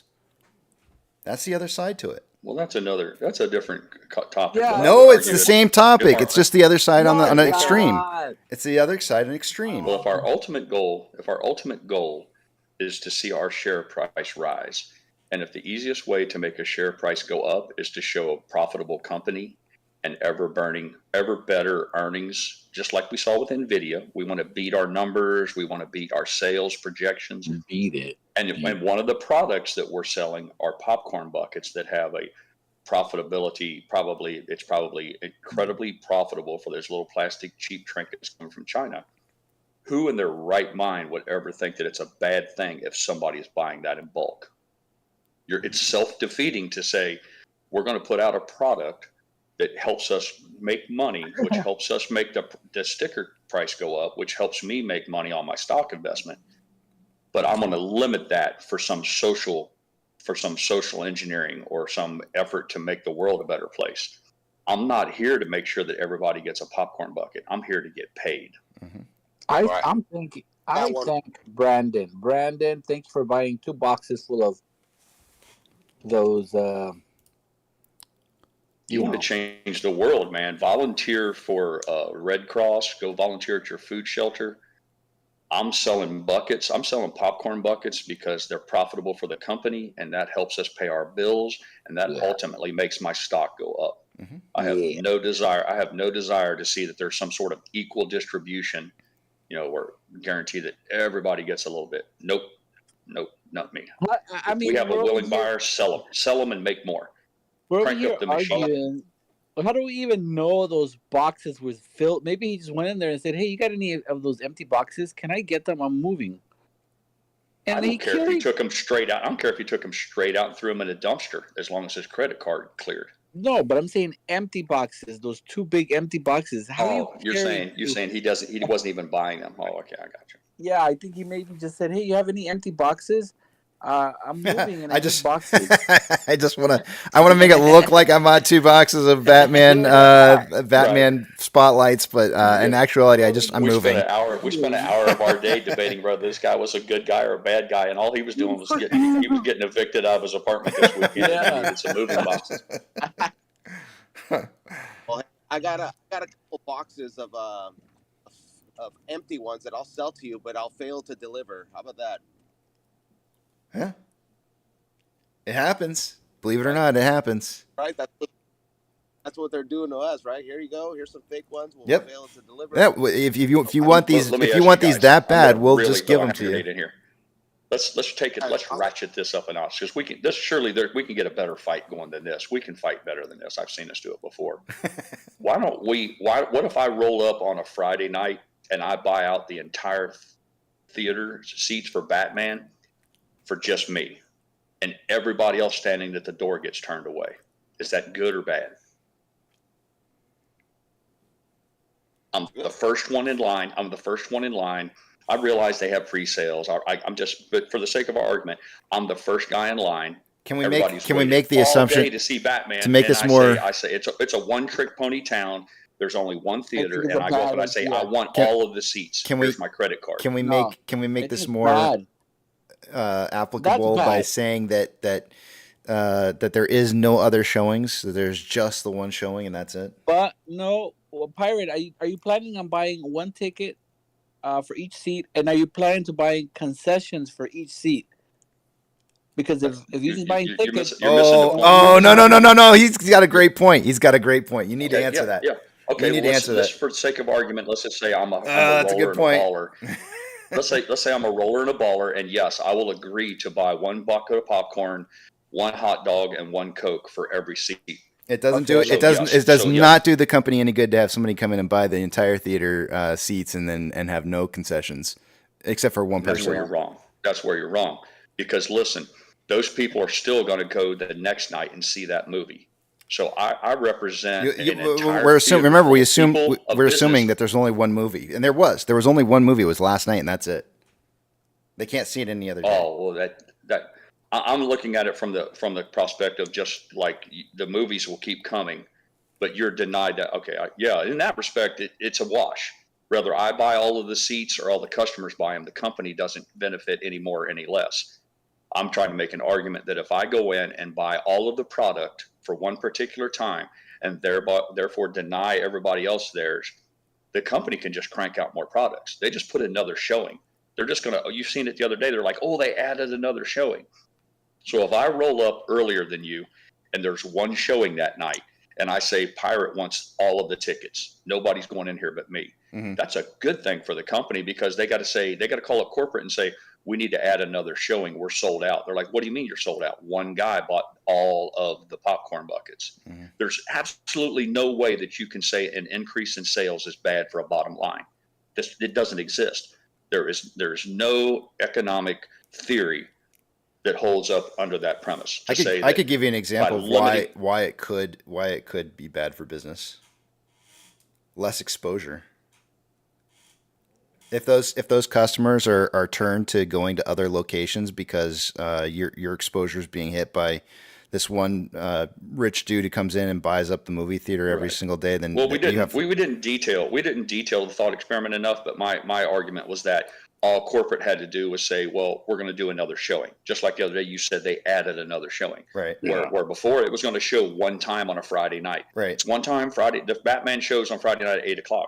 If I go in and I'm the first guy there and I buy all of those tickets, it's incumbent upon the manager to immediately announce, people, we're going to do 2 showings tonight. Okay. So I like where you're going with this, and you're saying that the company realized that there's a supply and demand issue, and so they create more supply. Exactly. Right. And I would agree with that, and I would say like, okay, well, how does this relate to the Batman buck? And I would say, well, and I think we can all agree that they should probably be producing more buckets. Yeah. But they're not doing that, and it is creating a little bit of a demand issue. Right. And how do you know they're not doing that? How do you know when that guy bought those 4 cases and walked out the door that manager didn't pick up the phone right then and there? Because we know he's getting evicted from his place. Then my answer is you don't know. He's getting evicted. and that rich guy that bought all those seats is the owner of the theater. He's cooking the books.